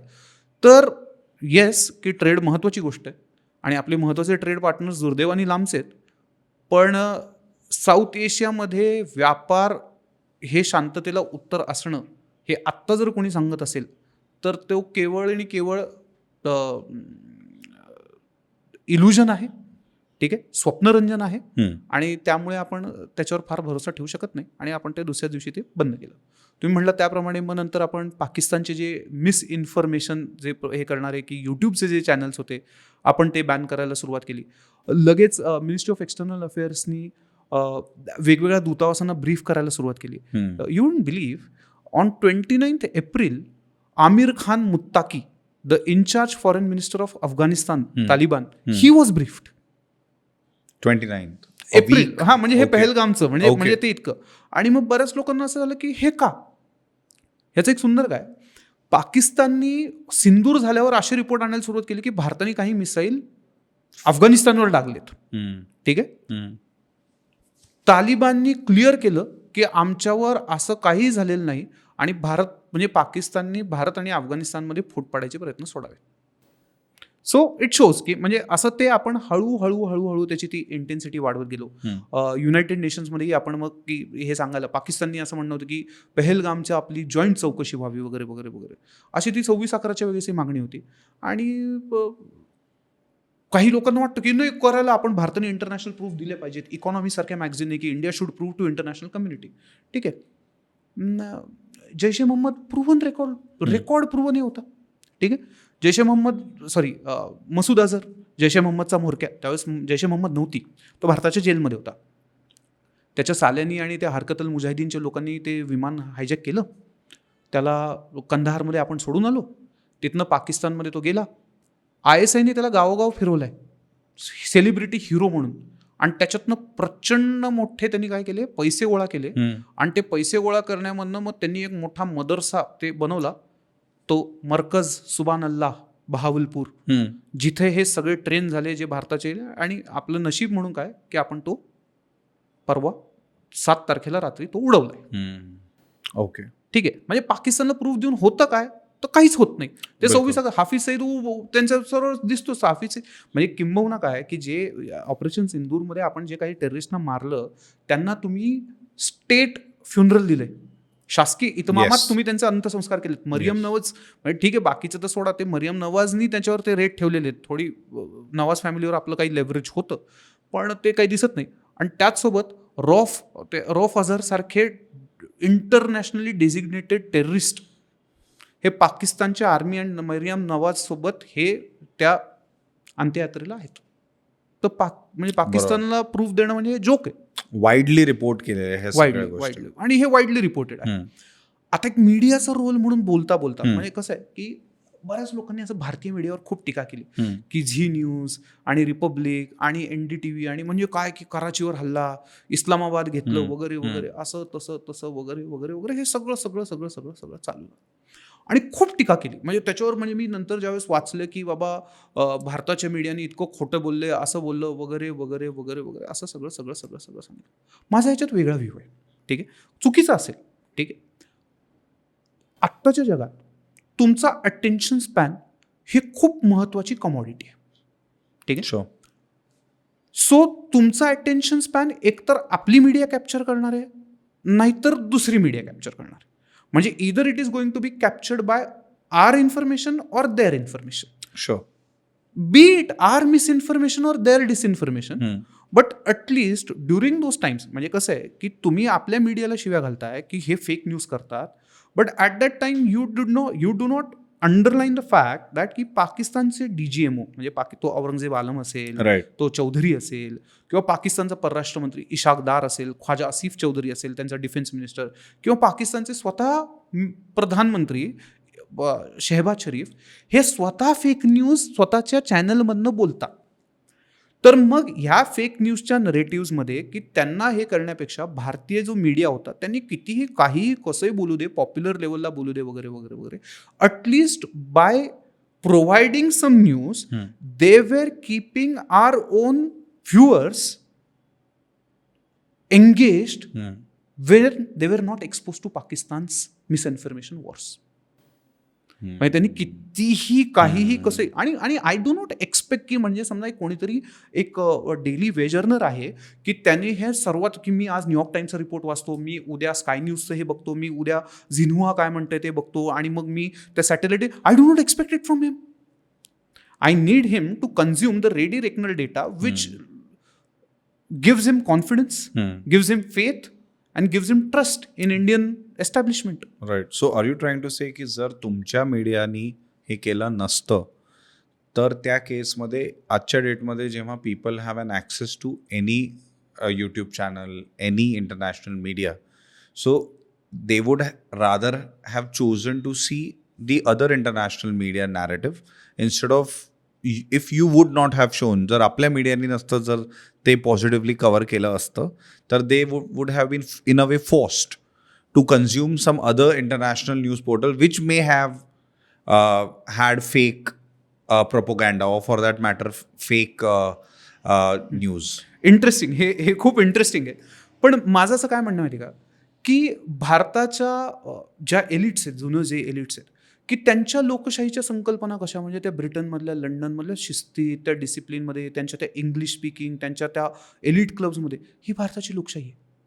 ठीक आहे. याच्यामध्ये जे पार्टिसिपेशन आहे, कदाचित भारताच्या राजकीय प्रक्रियेमध्ये भारतीय नागरिक जेवढा पार्टिसिपेट करतो एवढा पार्टिसिपेटरी जगात दुसरा कुठलाच देश नसेल.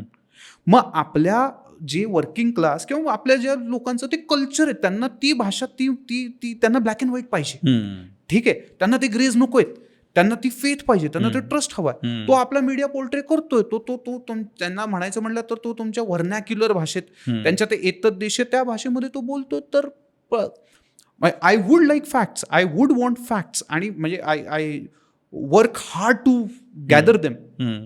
पण माझं असं म्हणणं आहे की त्यावेळेस आपल्या मीडियाने कितीही जरी म्हणजे माझं काय म्हणणं आहे की the wire which was band, ठीक आहे, इट वॉज बँड, मक्तूब मीडिया, ठीक आहे, किंवा ब्लूमबर्ग आणि यांनी काही जो प्रोपगंडामध्ये ते हे केलं होतं, आणि फ्री पेस काश्मीर, जे स्वतःला ते मीडियाचे एकदम बादशाह समजतात, आणि ते त्यांच्या त्या न्यूज वाचण्यापेक्षा झी न्यूज, रिपब्लिक, NDTV यांनी जे काही केलं ते जास्त कौतुकास्पद आहे.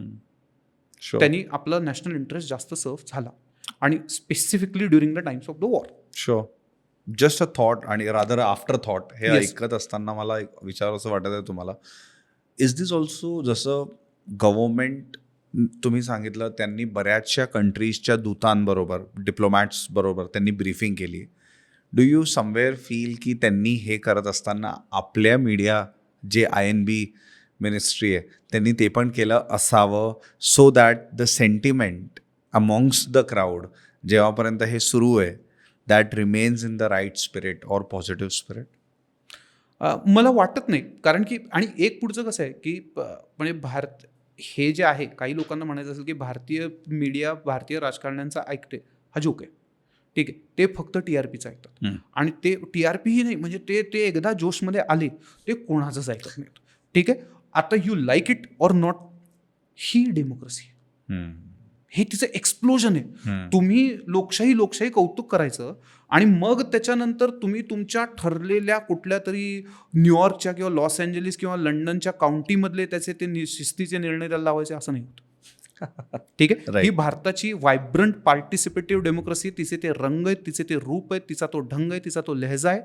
आणि जर म्हणजे माझं म्हणणं आहे की ह्याला विरोध करणाऱ्या लोकांनी स्वतःचे खरे लोकशाहीचे अर्थ ब्रॉडन करावेत या गोष्टी समजण्यासाठी आणि या प्रोसेस समजण्यासाठी. एक स्टेप पुढे मला Yes. जायचंय आणि आतापर्यंत आपण बोलत होतो जिओ पॉलिटिक्सच्या लेन्सनी from a India point of view.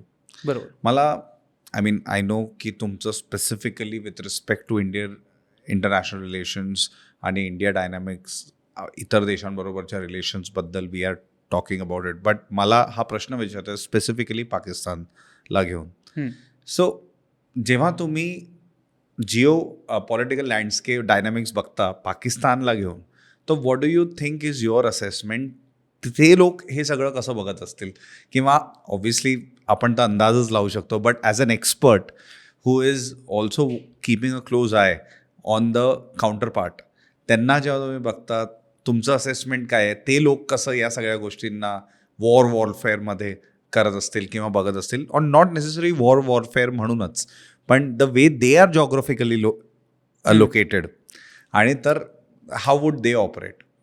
पहिल्यांदा जर पाकिस्तानची एलिट्स आणि पाकिस्तानची जनता हे दोन वेगवेगळ्या पद्धतीने त्याच्याकडे बघते.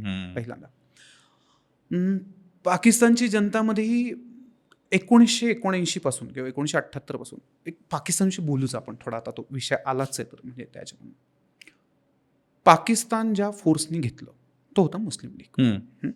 किंबहुना भारतातल्या इस्लामिक राजकीय महत्त्वाच्या राजकीय विचारांचे मी तीन हे सांगतो. एक होतं मुस्लिम लीग. ठीक आहे. मुस्लिम लीगचा थिसिस काय?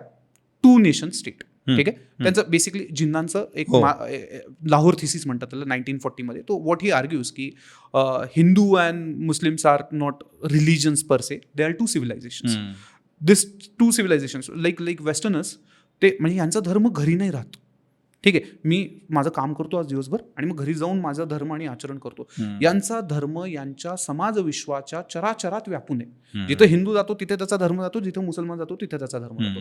पण ह्या दोघांचे धर्म परस्पर विरोधी आहेत, अँटिथेटिकल. हे जिन्ना. ठीक आहे. आणि मग त्याचं ते आर्ग्युमेंट आहे की म्हणजे त्यांचे इतिहास घ्या, संस्कृती घ्या, ते वाचा वगैरे वगैरे, ते फक्त भिन्न नसून विरोधी आहेत, परस्पर विरोधी. म्हणजे जो माणूस हिंदूंचा हिरो आहे तो मुसलमानांचा शत्रू आहे, तो विलन आहे, आणि जो मुसलमानचा विलन असं वगैरे वगैरे वगैरे असं ते सांगतात. आणि त्यामुळे हे एकत्र राहू शकत नाही. 2 नेशन थिअरी अशी ती मांडण्यात आली. किंबहुना जिन्ना त्याच ह्याच्यात म्हणतात की कोणी म्हणतं की 1935मुळे, कोणी म्हणतात की फाळणीमुळे, कोणी म्हणतं की खिलाफतमुळे, कोणी म्हणतं की मोर्लेमिंटो कायद्यामुळे, कोणी म्हणतं 1857मुळे भारतात पाकिस्तानची निर्मिती झाली. जिन्नांचं म्हणणं आहे ज्या दिवशी भारतात पहिला हिंदू पहिला मुस्लिम झाला त्या दिवशी भारतात पाकिस्तान निर्माण झालं. ओके. ठीक आहे. मुस्लिम लीग फंडामेंटलिस्ट नाही आहे. ठीक आहे. एक फार महत्वाची गोष्ट आहे. जिन्ना दारू प्यायचे, बेकन खायचे. ठीक आहे. म्हणजे फंडामेंटलिस्ट नाही, पण त्यांनी स्वतःच्या राजकीय फायद्यासाठी तो इस्लामचा वापर करून घेऊन, आणि त्यांना वाटलं की इस्लाम आपण फायद्याची गोष्ट आहे, आपण दुप्ती गाय ती आपण हे करून घेऊ. ठीक आहे. पाकिस्तान घेतला. पहिल्या स्पीचमध्ये जिन्ना काय म्हणतात, सप्टेंबर 48ला पाकिस्तानच्या लेजिस्लेटिव्ह असेंब्लीला म्हणतात ते की जात धर्म याच्यात आपण अडकून भरल्यामुळे आपल्याला स्वातंत्र्य मिळायला इतका उशीर झाला, आता आपल्याला फक्त ग्रोथ करायची. ठीक आहे. At least Jinnah was last credible माणूस तरी, म्हणजे होतेच आता त्यांनी प्रॉब्लेम केलेले असेल, पण ठीक आहे आपण त्यांना लास्ट क्रेडिबल माणूस तरी म्हणून. ही एक विचारसरणी आली. दुसरी एक विचारसरणी होती जिला मी म्हणतो की देवबंदी, दारुल उलूम देवबंद. हा विषय पण खूप इंटरेस्टिंग आहे. भारतात जितकी कट्टर जिहादी मांडणी झालेली आहे तेवढी सौदी अरेबियात झाली नसेल. बरोबर. किंबहुना भारतात ज्यावेळेस इस्लाम राजसत्ता म्हणून आला तर तिच्या अस्तित्वाची, म्हणजे भारतात पहिली राजवट सत्ता आहे ती दिल्ली सल्तनत. ठीक आहे. 1192 पासून ती सुरू झाली. दिल्ली सल्तनतचे म्होरके एका देशातले, एका पंथातले, एक भाषा बोलणारे, एका जमातीचे आणि असे नव्हते. कोणी तुर्क होते, कोणी अरब होते, कोणी उझबेक होते, कोणी कझाक होते, कोणी पठाणांमधल्या 1760 टोळ्या होत्या, कोणी इराण होते, कोणी इराणी होते, कोणी तुर्कोमेन होते, अझरबैजानी होते, तुर्कांमधल्या 1760 टोळ्यात वगैरे वगैरे. तर आणि ते भारतात येऊन राज्य करत होते त्या दिल्ली सल्तनत थ्रू. मग ते जर इथे येऊन आपसात भांडत राहिले असते तर त्यांचं राज्य टिकलं नसतं. म्हणून दिल्ली सल्तनतला म्हणजे 1192 ते 1526 याच्यामध्ये फरक आहे. ते मी खूप ग्रॉस बोलतोय, जनरलाइज करून बोलतोय. पण बेसिकली दिल्ली सल्तनतला स्वतःची दिलेली आयडेंटिटी सोडून एक वेगळी आयडेंटिटी तयार करावी लागली, ती म्हणजे रॅडिकल इस्लाम. म्हणजे भारतातली जी सुरुवातीची इस्लामिक राजसत्ता होती ती सुरुवातीपासूनच कट्टर होती, कारण की ती तिची अस्तित्वमूलक गरज होती. अकबरने हे बदललं. अकबरांनी कट्टरपणे राज्य केलं नाही, त्यांनी त्या व्यवस्थेने केल्या. पण म्हणून अकबर असं करायला लागला म्हणून त्याच्या विरोधात एक शेख अहमद सरहिंदी म्हणून माणूस होता, त्यांनी कट्टर वहाबी विचार मांडायला सुरुवात केली. तो विचार अकबरसाठी तो चिल्लर होता. अकबर मिलिटरी जिनियस होता. पण औरंगजेबाचं आयुष्य आणि अहमद सरहिंदीचा विचार असे क्लिअर कट मॅचिंग आहेत. याचाच फॉलोअर तो शाह वलीउल्ला देहलवी, की जो मगाशी सांगत होतो मी, की तो पानिपतच्या युद्धात तो बोलवणारा अब्दालीला, अहमद शाह अब्दालीला. याचाच मुलगा शाह अब्दुल अजीज, तो जो केसरी या पिक्चर जर बघितला असेल तुम्ही, सारागढीचं युद्ध, हा त्या वलीउल्लाचा मुलगा. की म्हणजे आधी हिंदूंविरुद्ध जिहाद, मग शिखांविरुद्ध जिहाद आणि शेवटी मग ब्रिटिशांविरुद्ध जिहाद.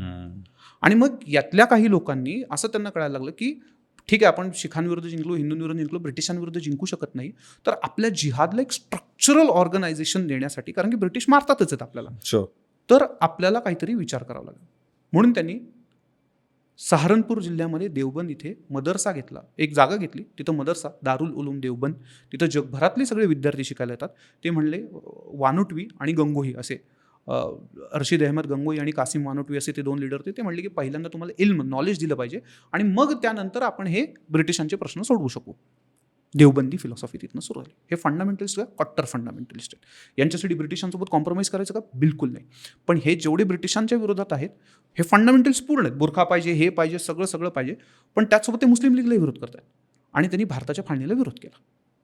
ओके. म्हणजे एक लक्षात ठेवण्याची गोष्ट आहे, उच्च विद्या विभूषित, उच्च शिक्षित, पाश्चात्य भाषिक, आंग्ल भाषिक, श्रीमंत अमीर उमराव लोकांनी पाकिस्तान मागितला, पण लोअर क्लास, कट्टर यांनी म्हणलं भारताच्या फाळणीला विरोध केला. ठीक आहे. आणि तिसरा माणूस आहे, हा जास्त महत्त्वाचा आहे, अबुल मौदुदी. ठीक आहे, फक्त लक्षात ठेवा, हाय औरंगाबाद, छत्रपती संभाजीनगरचा त्याचा जन्म आहे. त्याची पुस्तकं 50 ते 60पेक्षा जास्त भाषांमध्ये ट्रान्सलेट झाली आहेत. जगभरातले जे लीडिंग मदर्स आहेत तिथे त्याची पुस्तकं शिकवली जातात. इस्लाम म्हणजे मुस्लिम ब्रदरहूड नावाची एक संघटना आहे, इख्वान अल मुसलमीन, ही हमास तिचा आउटशूट आहे, हे वगैरे वगैरे, ग्लोबली डेझिग्नेटेड टेररिस्ट ऑर्गनायझेशन आहे.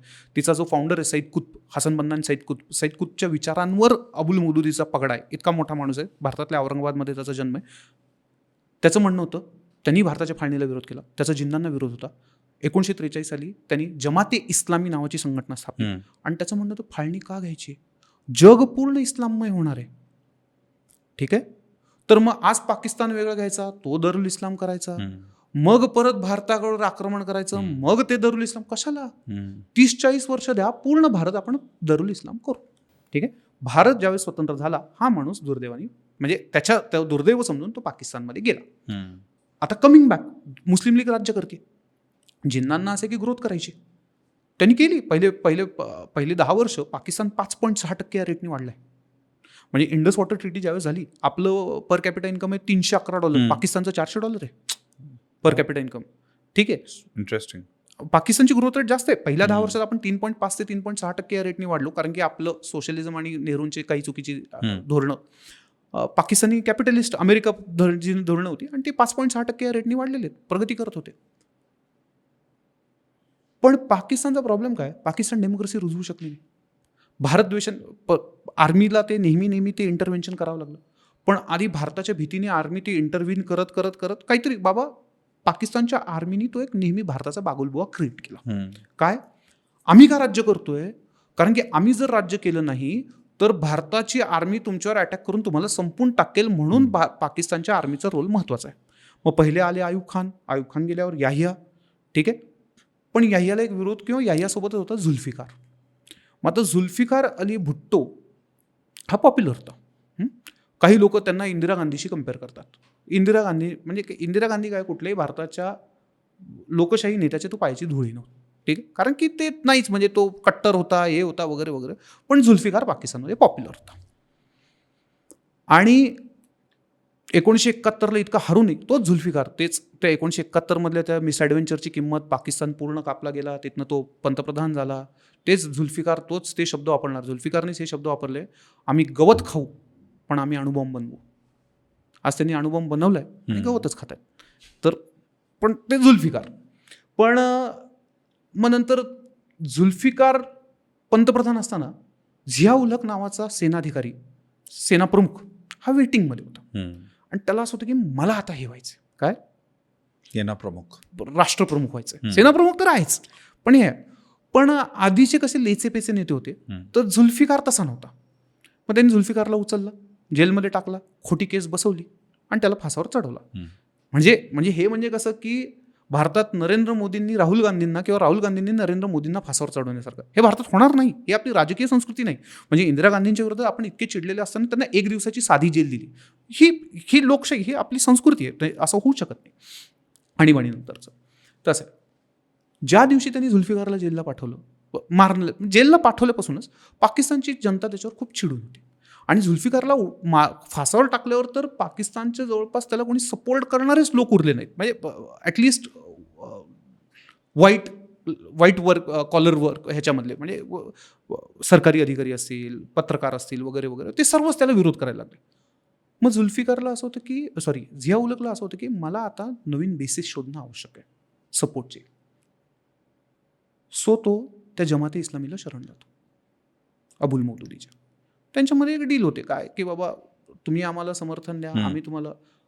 पाकिस्तानचं संविधान आधीपासून मुसलमानांना पूरक होतं, पण आता जवळपास शरियाच्या ह्याच्यावर निजामे मुस्तफा म्हणजे आता मोहम्मदाचे राज्य असापासून त्यांनी सुरू करून पाकिस्तानमध्ये शरिया कोर्ट आणण्यात येतात, पाकिस्तानचं संविधान बदलण्यात येतं.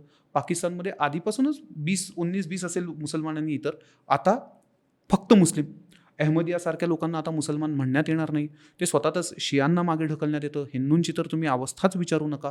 आणि पाकिस्तानच्या इस्लामी कट्टर पंथ होण्याचा हा प्रवास सुरू होतो. पाकिस्तानची आर्मी आधीपासून त्यांनी इस्लाम आहेच, पण आता रॅडिकल म्हणजे ते Osama bin Laden, Mullah Omar types त्या पद्धतीचं ते हे सुरू होतं.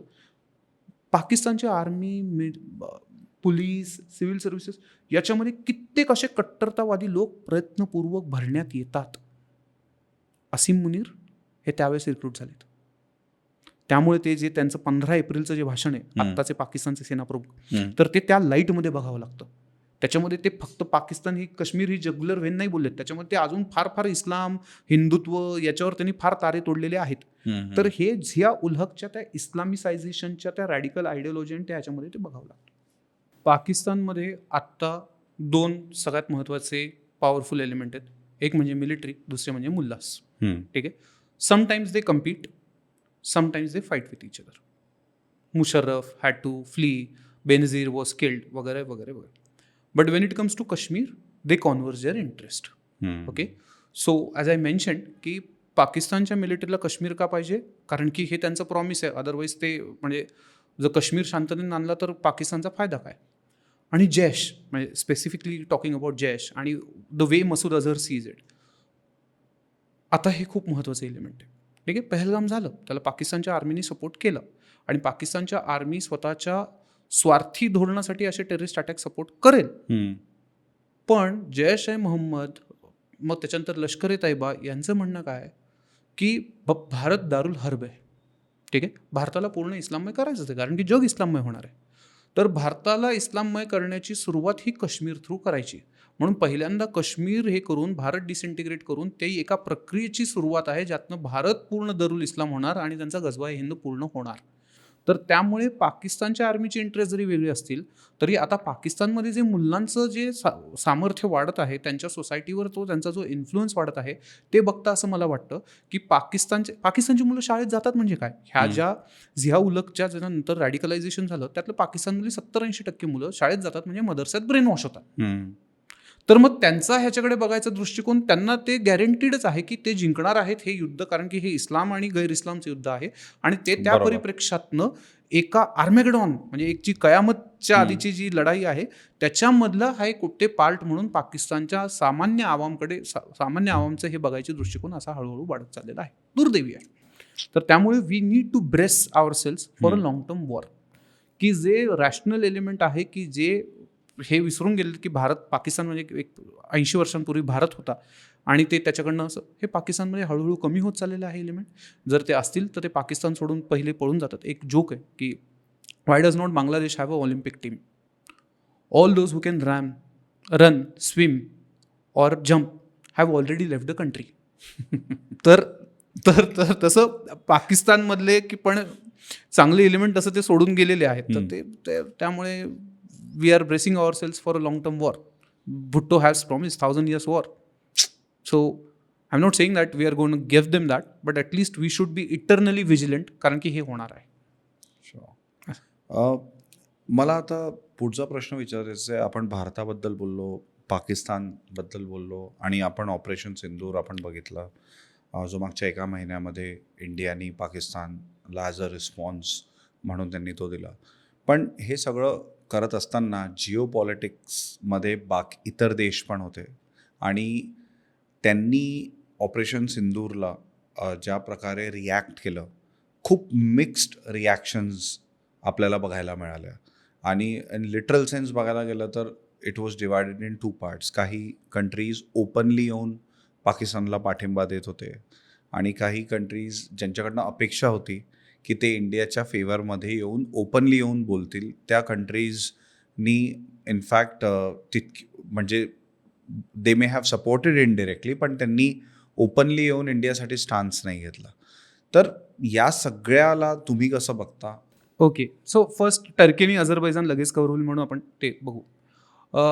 तुर्कस्तान आणि पाकिस्तान हे 2000 पासून तर खासच मित्र झाले आहेत.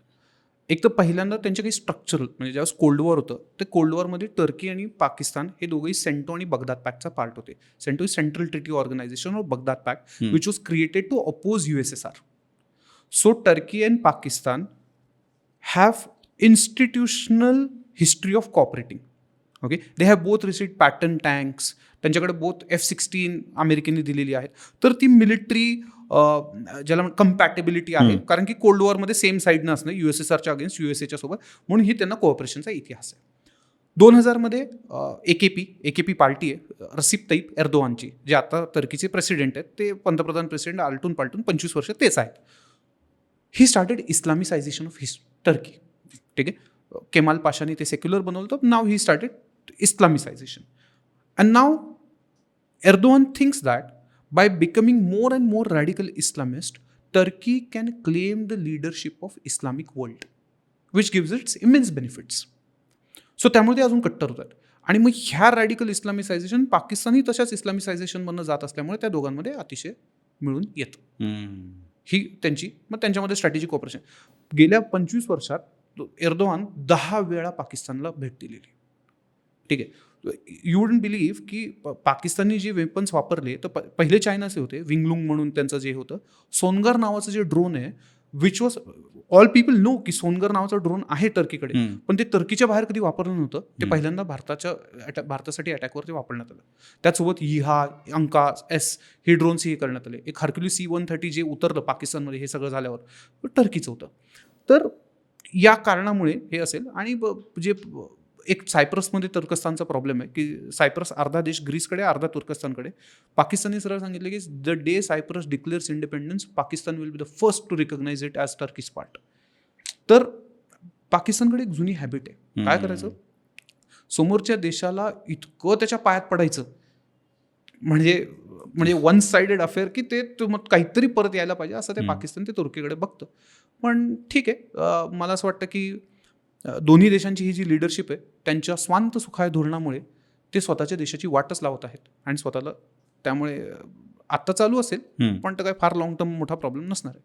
अझरबैजानला गेले 20 वर्षात तुर्कीचं सॅटेलाइट स्टेट म्हणून, ॲटलिस्ट परराष्ट्र धोरणाच्या बाबतीत म्हणून बघायला हरकत नाही.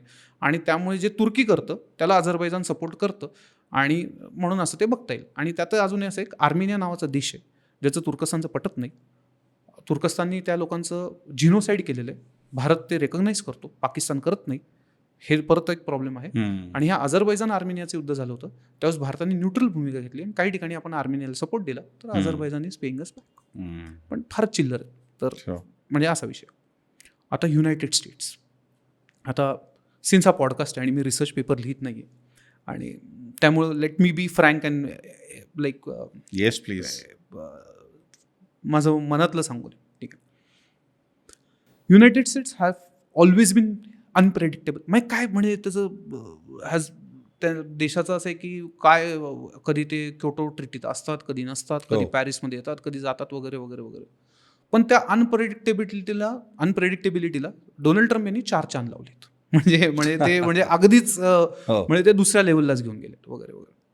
मग आता जे काय त्यांनी हे जे केलं, ठीक आहे, don't get me wrong, Donald Trump एक ग्लोरिफाईड पण काही का असेना शेवटी गुंठा मंत्री आहेत, ठीक आहे. बेसिकली ही एक रिअल इस्टेट रिअल्टर नावाची जी एक जॉब, तिचे त्या जॉब प्रोफाईलचं काही डिस्क्रिप्शन काय असतं, खूप वाढवून सांगणे, ठीक आहे, नसलेल्या गोष्टी हे करणे, बँकरप्टसी कधी DSK कधी बँकरप्ट आहेत कधी नाहीत, कधी आहेत ते त्याच्यासोबत ते खेळत राहणे, तर ते वगैरे वगैरे करत. आता आपलं दुर्दैव आहे की ते युनायटेड स्टेट्सचे प्रेसिडेंट आहेत. पण आपलं एक नशीब काय की ह्याला कम्युनिस्ट खूप सुंदर शब्द वापरायचे, ते शब्दातच चांगले वापरू शकतात, बाकी तर त्यांना जमत नाही फार. Useful idiot. ओके, ठीक आहे. तर मला असं वाटतं की जगातल्या काही देशांनी त्यांना जसं की Putin has almost cultivated Trump, आणि इक्वली मोदीजींनी पण तसंच ते ट्रम्पकडनं ते बऱ्याच ह्या गोष्टी करून घेतल्या. पण गेल्या काही आता जर अमेरिकेचा मी स्पेसिफिकला पाकिस्तानला रोल, ठीक आहे, JD व्हान्सनी 8 तारखेला JD व्हान्स यांनी काय सांगितलं, it is not our fight, ठीक आहे, like why should we intervene in it, हे JD व्हान्सचं 8 तारखेचं स्टेटमेंट आहे. पण 10 तारखेला आपली सीज फायर व्हायच्या आधी जे आपण डिक्लेअर करणार होतो, जे सांगणार होतो, तेही का करणार होतो, ते त्याच्यामध्ये एक सांगायची पद्धत अशी आहे. ट्रम्पनी काय सांगितलं, आम्ही रात्रभर डिस्कशन केले, असं काही झालं नाही. असीम मुनीरचा मार्को रुबियो यांना कॉल केला, काय कारण असतील. मार्को रुबियोनी जयशंकर यांना कॉल केला की सीज फायर पाहिजे का. मग जयशंकर यांनी भारताची भूमिका काय, हा प्रश्न बायलॅटरल आहे. मग अशी आपण ते प्रिन्सिपल बघितलं, राईट. तर जर पाकिस्तानला सीज फायर पाहिजे असेल तर पाकिस्ताननी आमच्या DGMOशी बोलावं, जे 2021ला आम्ही जे चॅनल एस्टॅब्लिश केले, हे मध्ये आम्हाला चालणार नाही. मग 3:35ला पाकिस्तानच्या जो 12:37चा पहिला कॉल आला, तो 3:35ला 10 मेला पाकिस्तानचे DGMO आणि भारताचे DGMO घई साहेब यांच्यामध्ये बोलणं झालं, आणि मग ठरलं की 5 वाजता सीज फायर एस्टॅब्लिश होईल. मग ती सीज फायर आपण प्रेस घेऊन सांगणार होतो. सीज फायर आपण नंतर मोदीजींनी त्याला वेगळा शब्द वापरला, ती प्रेस कॉन्फरन्स घेऊन सांगणार होतो. हे सगळं सांगायच्या आधी डोनाल्ड ट्रम्प यांनी पहिल्यांदा ते ट्विटनुसार ते सांगितलं. आता ह्याचं कारण काय असावं, मला असं वाटतं की डोनाल्ड ट्रम्प यांना अमेरिकेमध्ये एक जुनी पद्धत आहे की नोबेल पीस मिळवायची. नोबेल पीस हे आता जोक झालाय, ठीक आहे, कारण की तो हेनरी किसिंजर नावाच्या एका वॉरमॉंगर अमेरिकेच्या सेक्रेटरी ऑफ स्टेटला देण्यात आलाय. तो बराक ओबामाला देण्यात आला. बराक ओबामानी ज्या दिवशी त्या स्वीडन नॉर्वेमध्ये ते हे घेतलं, त्या दिवशी अमेरिकेची ड्रोन्स अफगाणिस्तानमध्ये लिबियामध्ये बॉम्ब टाकत होती, त्या दिवशी ते पीस नोबेल घेत होते. तर ते डोनाल्ड ट्रम्प यांना पाहिजे, ठीक आहे. पण ती जी त्यांचं जे डीप स्टेट आहे लिबरल ऑर्डरचं, त्यांना डोनाल्ड ट्रम्प आवडत नाही. मग ते डोनाल्ड ट्रम्प यांना असं आहे की मी हमास आणि इस्रायलमध्ये मध्यस्थी करून बघतो, मग ते सिरियामध्ये वगैरे काहीतरी करून बघतो, मग ते नॉर्थ कोरियाशी जाऊन बोलतो, किम जोंग उन. त्यातनं मिळत तर काहीच नाही आहे. इराणशी आता ते बोलत आहेत. मग त्यांना असं वाटतं की कदाचित ह्या पाकिस्तान आणि भारताच्या मुद्द्यात बोलते म्हणून millions of people were saved आणि असं नाही, म्हणजे ते तर मला असं वाटतं की युनायटेड स्टेट्स आपला मित्र आहे. त्या मैत्रीचं कारण काय, ते आपल्याला आवडतात, आपण त्यांना आवडतो नाही, आवडतात, पण ते कारण नाही आहे. There are no permanent friends in international relations. Only thing permanent is your national interest. And right now, the national interest of United States and India collide because they not collide, come together, collude. That is because of the rise of China. But then I think की ट्रम्पना हे temporary Pakistan Nobel असं वगैरे वगैरे दिसतं, म्हणजे state डिपार्टमेंटनी आपल्या त्या ठरलेल्या मार्गातूनच गेलेलं आहे. पण डोनाल्ड ट्रम्प यांनी ते काडीचं वाढवून सांगून की मी मध्यस्थी केली, असं केली वगैरे वगैरे वगैरे, असं ते आहे. मला ते हे वाटतं. तर स्टेट्सचा रोल, युनायटेड स्टेट्स, आपण हे विसरता कामा नये. 20 वर्षापूर्वी पाकिस्तान त्यांचा एक डिफाईन्ड अलाय होता, पण आता ते त्यांना कंटेन तरी करतात. तर अमेरिकेकडनं आत्ता तरी आपण यापेक्षा जास्त अपेक्षा करू शकत नाही. चायना, हो, नवाज शरीफ यांनी चीन आणि पाकिस्तानच्या मैत्रीचं एक वर्णन केलेलं. हिमालयापेक्षा उंच, महासागरापेक्षा खोल आणि मधापेक्षा गोड, अशी की taller than Himalayas and deeper than the oceans and sweeter than honey, that is the relationship between Pakistan and China. आता हे कसं आहे काय म्हणजे याच्यावर ते प्रश्न पडण्यासारखेच आहेत वगैरे वगैरे. तर चायनाला भारताला कंटेन करण्यासाठी पाकिस्तान एक महत्त्वाची गोष्ट आहे. मला यातलं एक जिओ पॉलिटिकल सर्वात महत्त्वाची गोष्ट काय, अमेरिका चायनाचा राईज येऊ नये जोपर्यंत अमेरिका विचार करत होता. आता अमेरिका हो. फार काही विचार फार विचित्र पद्धतीने चालू आहे. तर अमेरिकेचा चायनाविषयी अप्रोच काय, की चायना ग्लोबल न होण्यासाठी चायनाला लोकल प्रॉब्लेम्समध्ये गुंतवून ठेवणे. म्हणजे काय, जपान आणि चायनाचा जर कुठला बॉर्डरचा वाद असेल तर जपानला सपोर्ट देणे, साऊथ कोरियाला सपोर्ट देणे, तैवानला सपोर्ट देणे. हे तिन्ही देश अमेरिकेच्या न्यूक्लिअर अम्ब्रेलाच्या खाली आहेत. म्हणजे उद्या जपान, साऊथ कोरिया आणि तैवानकडे स्वतःचे न्यूक्लिअर वेपन्स नाहीत, पण त्यांच्यावर न्यूक्लिअर अटॅक झाला तर अमेरिका सपोर्ट करेल. मग मंगोलियाला सपोर्ट दे, मग व्हिएतनाम जे आधी त्यांच्यासोबत लढले तर व्हिएतनामलाही सपोर्ट दे. सो बेसिकली काय, की चायना त्याच्या इन्स्टंट जिओग्राफीमध्ये रुतून राहायला पाहिजे, म्हणजे तो अमेरिकेला ग्लोबल लेवलला चॅलेंज करणार नाही. तर इसेन्शियली चायनाचा पाकिस्तानसोबत हाच अप्रोच आहे, की पाकिस्तान असेल, बांगलादेश असेल, नेपाळ असेल, अशा पद्धतीने वापरायची की भारत त्याच्या इन्स्टंट जॉग्रफीमध्ये रुतून राहायला पाहिजे, म्हणजे तो चायनाला ग्लोबल कॉम्पिटिटर होणार नाही. ओके. आणि त्याच्यामध्ये Pakistan has been more than willing collaborator for China. म्हणजे बेसिकली 1962 मध्ये चायना ज्यावेळेस आपलं युद्ध झालं त्यांनी सांगितलं की शक्सगम व्हॅली जी आहे, जी आज POK मध्ये होती त्यावेळेस, ही आमची आहे. पाकिस्ताननी एक गोळी न हे चालवता, चू न करता शक्सगम व्हॅली नावाचा एरिया 1964 साली चायनाला देऊन टाकला. आज पाकिस्तानला इस्लामचं इतकं पाक आणि असं वगैरे वगैरे, इस्लामाबाद राजधानीचं नाव आहे. आज मुसलमानांवर सर्वात जर अत्याचार कोण करत असेल तर ती कम्युनिस्ट पार्टी ऑफ चायना आहे, जी त्या विगीर, त्या सिंक्यांग नावाचा त्यांचा प्रांत आहे, तिथल्या त्यांना ती दाढी वाढवू देत नाही, टोपी घालू देत नाही, त्यांच्या मशिदी तोडून टाकते, मदरसे साफ करते, त्यांना कम्युनिस्ट शिक्षण द्यायलाच लावते. पण पाकिस्तान त्याच्याविषयी चकार शब्द काढत नाही. तर हे असं म्हणण्यात येतं की we have seen communism with Chinese characteristics, म्हणजे माओचा विचार. हो. We have seen capitalism with Chinese characteristics, म्हणजे दंग शॉपिंग, जो चीननी जो 1980 पासून रिफॉर्म सुरू करून जे चीन वाढत वाढत वाढत वाढत गेलं. आता जे शी जिनपिंग आहेत, we are looking at imperialism with Chinese characteristics. हा चीनचा साम्राज्यवाद आहे आणि त्या चीनच्या साम्राज्यवादासाठी पाकिस्तान नावाचं एक प्रॉक्सी सॅटेलाइट स्टेट आहे, तर ते चीन सपोर्ट करणारच. इंटरेस्टिंग. मला एक विचारायचं आहे, specially with respect to approach.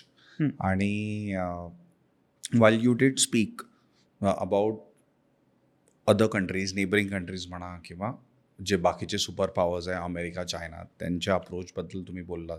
पण आपला अप्रोच जो आहे as a state, India as a state, तो ओव्हर द इयर्स जर आपण बघितला तर तो बराच इव्हॉल्व्ह होताना आपण बघितलं आहे. ज्याच्यामध्ये 26/11 सारखे घटना आपल्या इथे घडल्या, आणि आता नंतर उरी, पुलवामा, बालाकोट, बऱ्याच गोष्टी, आणि आता लेटेस्ट म्हणजे ऑपरेशन सिंधूर.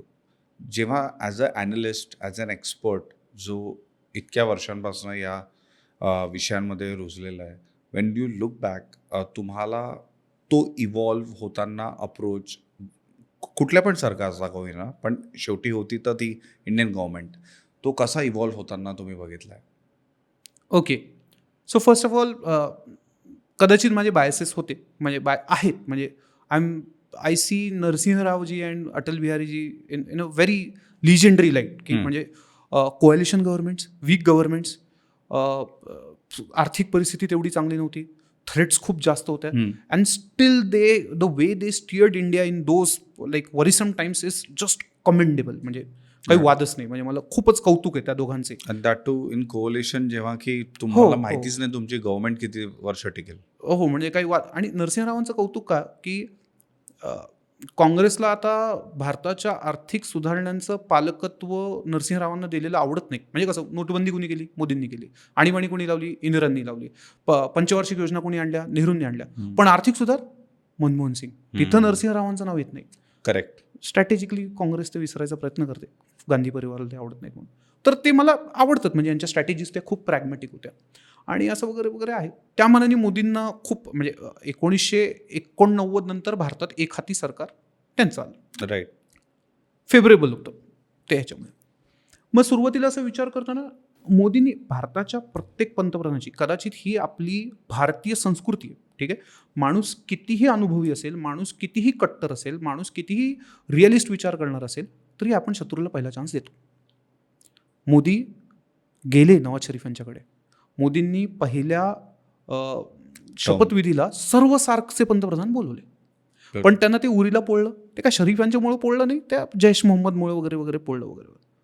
पण आता मला म्हणायला वावच, म्हणजे आता म्हणायला जागा नाही की मोदींचं जे धोरण आहे ते मी तुम्हाला मगाशी सांगितलं केल्याने होत आहे रे. बऱ्याच गोष्टी अशा सांगण्यात आल्या की हे आपण करूच शकत नाही, कारण की पाकिस्तान न्यूक्लिअर अटॅक करेल, पाकिस्तानची इंडस वॉटर ट्रीटीला हे केलं तर पाकिस्तान असं करेल, 370 काढलं तर असं करेल, जर तुम्ही चीनला जर उत्तर दिलं तर चीनला जर तुम्ही असं की ते इतकं स्ट्रॉंग आहे की तुम्ही त्याला काही करूच शकणार नाहीत वगैरे वगैरे वगैरे.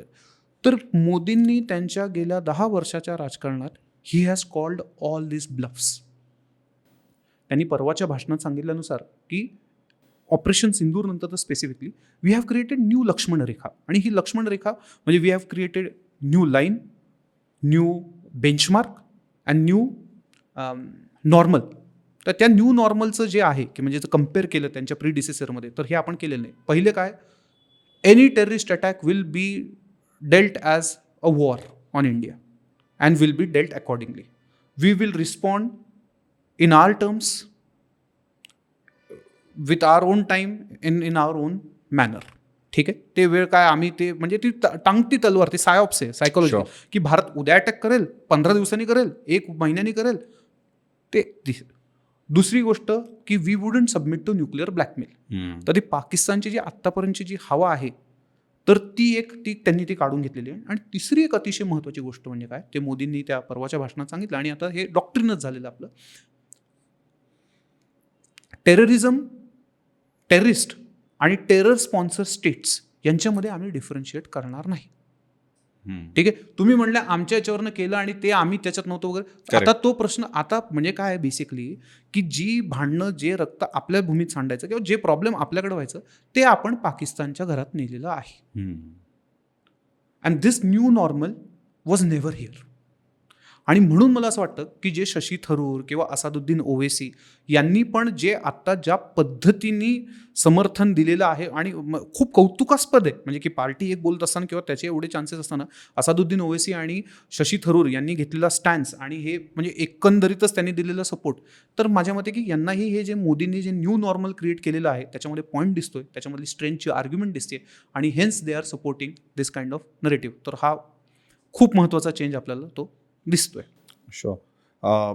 सो पर्टिक्युलरली आपण मीडिया ॲस्पेक्टवर याच्या आधी कव्हर केलं, पण मला एक जस्ट विचारायचं आहे from a different point of view, की जेव्हा एखाद्या मीडिया नॅरेटिव्ह सेट करत असतो आपण, whether it is domestic whether it is international media narrative, त्याच्यामध्ये from a geo politics perspective, what do you think could be done better?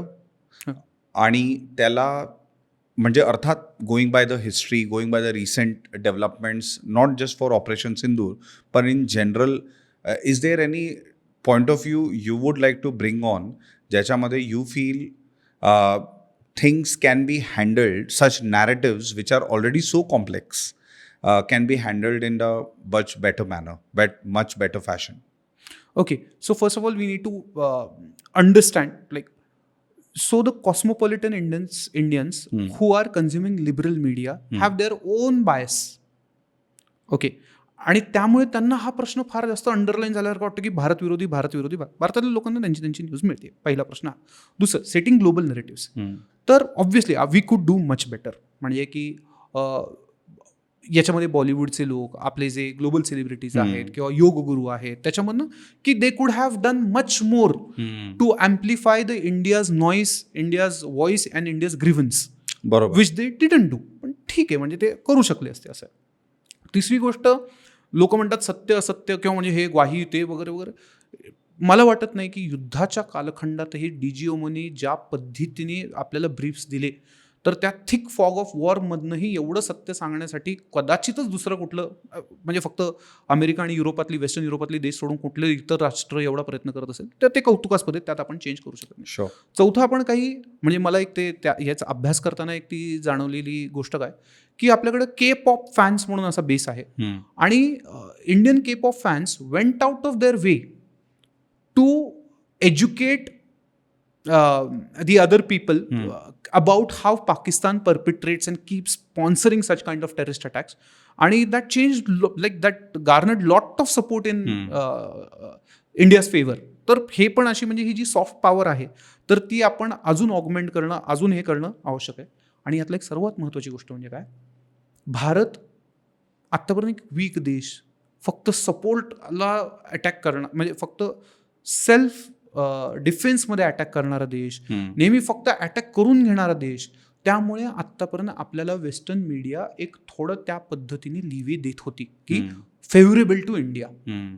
पण आता भारत स्वतःला ॲसर्ट करतोय, Bharat global power equations change करतोय, भारत ग्लोबल स्टेटस को चेंज करणार आहे आणि स्वतःला एस्टॅब्लिश करणार आहे.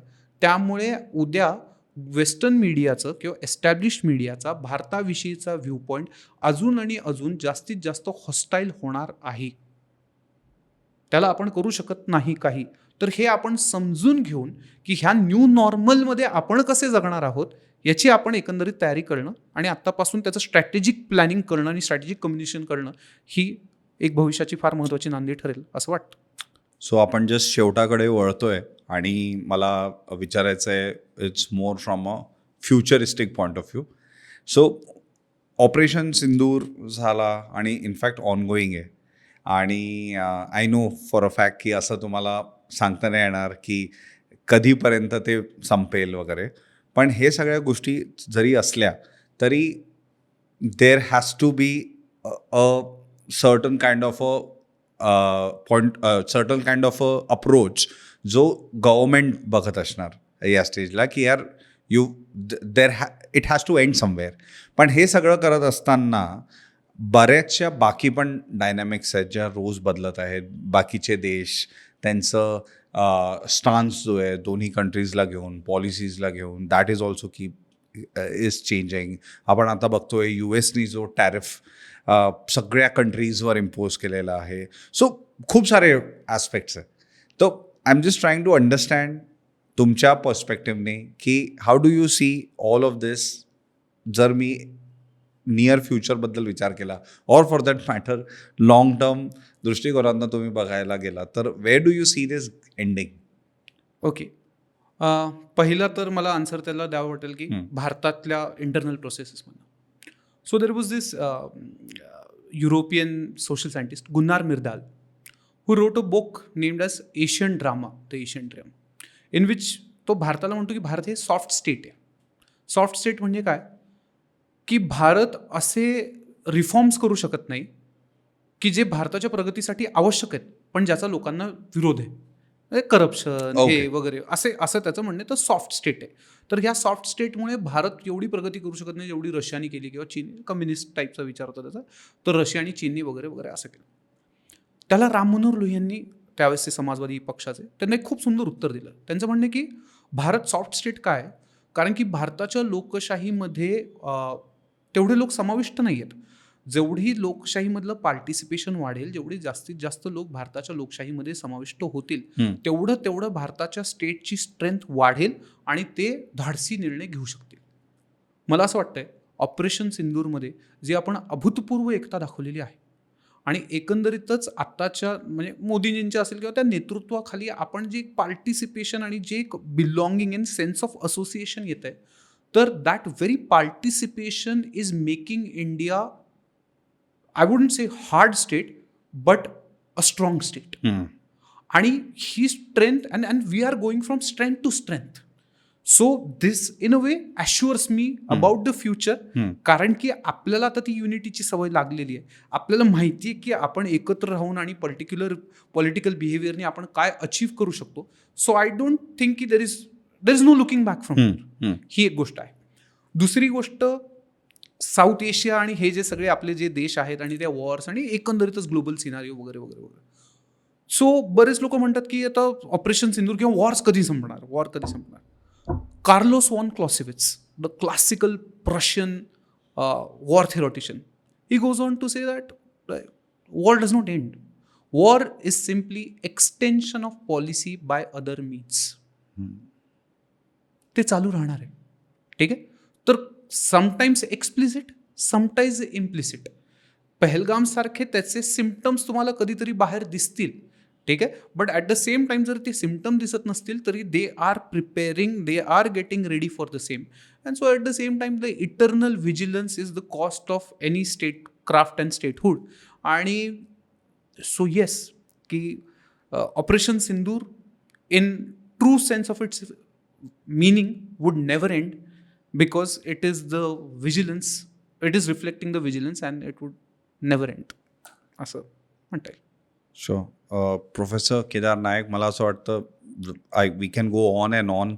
आणि आय थिंक हा विषयच असा आहे ज्याच्यामध्ये जितक्या खोलात आपण जाऊ त्याचे वेगवेगळे न्यूॲन्सेस आपल्याला ऐकायला तुमच्याकडनं मिळतात. आय थिंक मला असं वाटतं आज आपण जेवढे ॲस्पेक्ट्स कवर केले, we should actually get you more number of times जर तुमच्याकडे वेळ असलात तर. But specifically for today, thank you so much. तुम्ही आलात आणि तुम्ही इतक्या डिटेलमध्ये आमच्या लिसनर्सला इतके वेगवेगळे ॲस्पेक्ट्स कवर करण्यासाठी आणि समजवून देण्यासाठी मदत केली. So thank you so much for coming. आणि पूर्ण टीम च्या वतीने मी तुम्हाला सगळ्यांकडनं I would like to thank you. Trust me, pleasure is all mine. Thank you so much. Thank you so it is my pleasure to be here. कसा वाटला तुम्हाला आजचा एपिसोड हे आम्हाला कॉमेंट्समध्ये नक्की कळवा. आणि त्याचबरोबर आजचा जो एपिसोड आहे ऑपरेशन सिंदूर आपण जिओ पॉलिटिकल लेन्सनी बघितला, तर आम्ही आशा करतो की तुम्हाला तितकीच मजा आली असेल आणि तुम्हाला त्याचबरोबर एक वेगळा दृष्टिकोन मिळाला असेल. आजचा एपिसोड जास्तीत जास्त लोकांबरोबर शेअर करा आणि सबस्क्राईब करायला विसरू नका. Stay tuned only on Desi pod.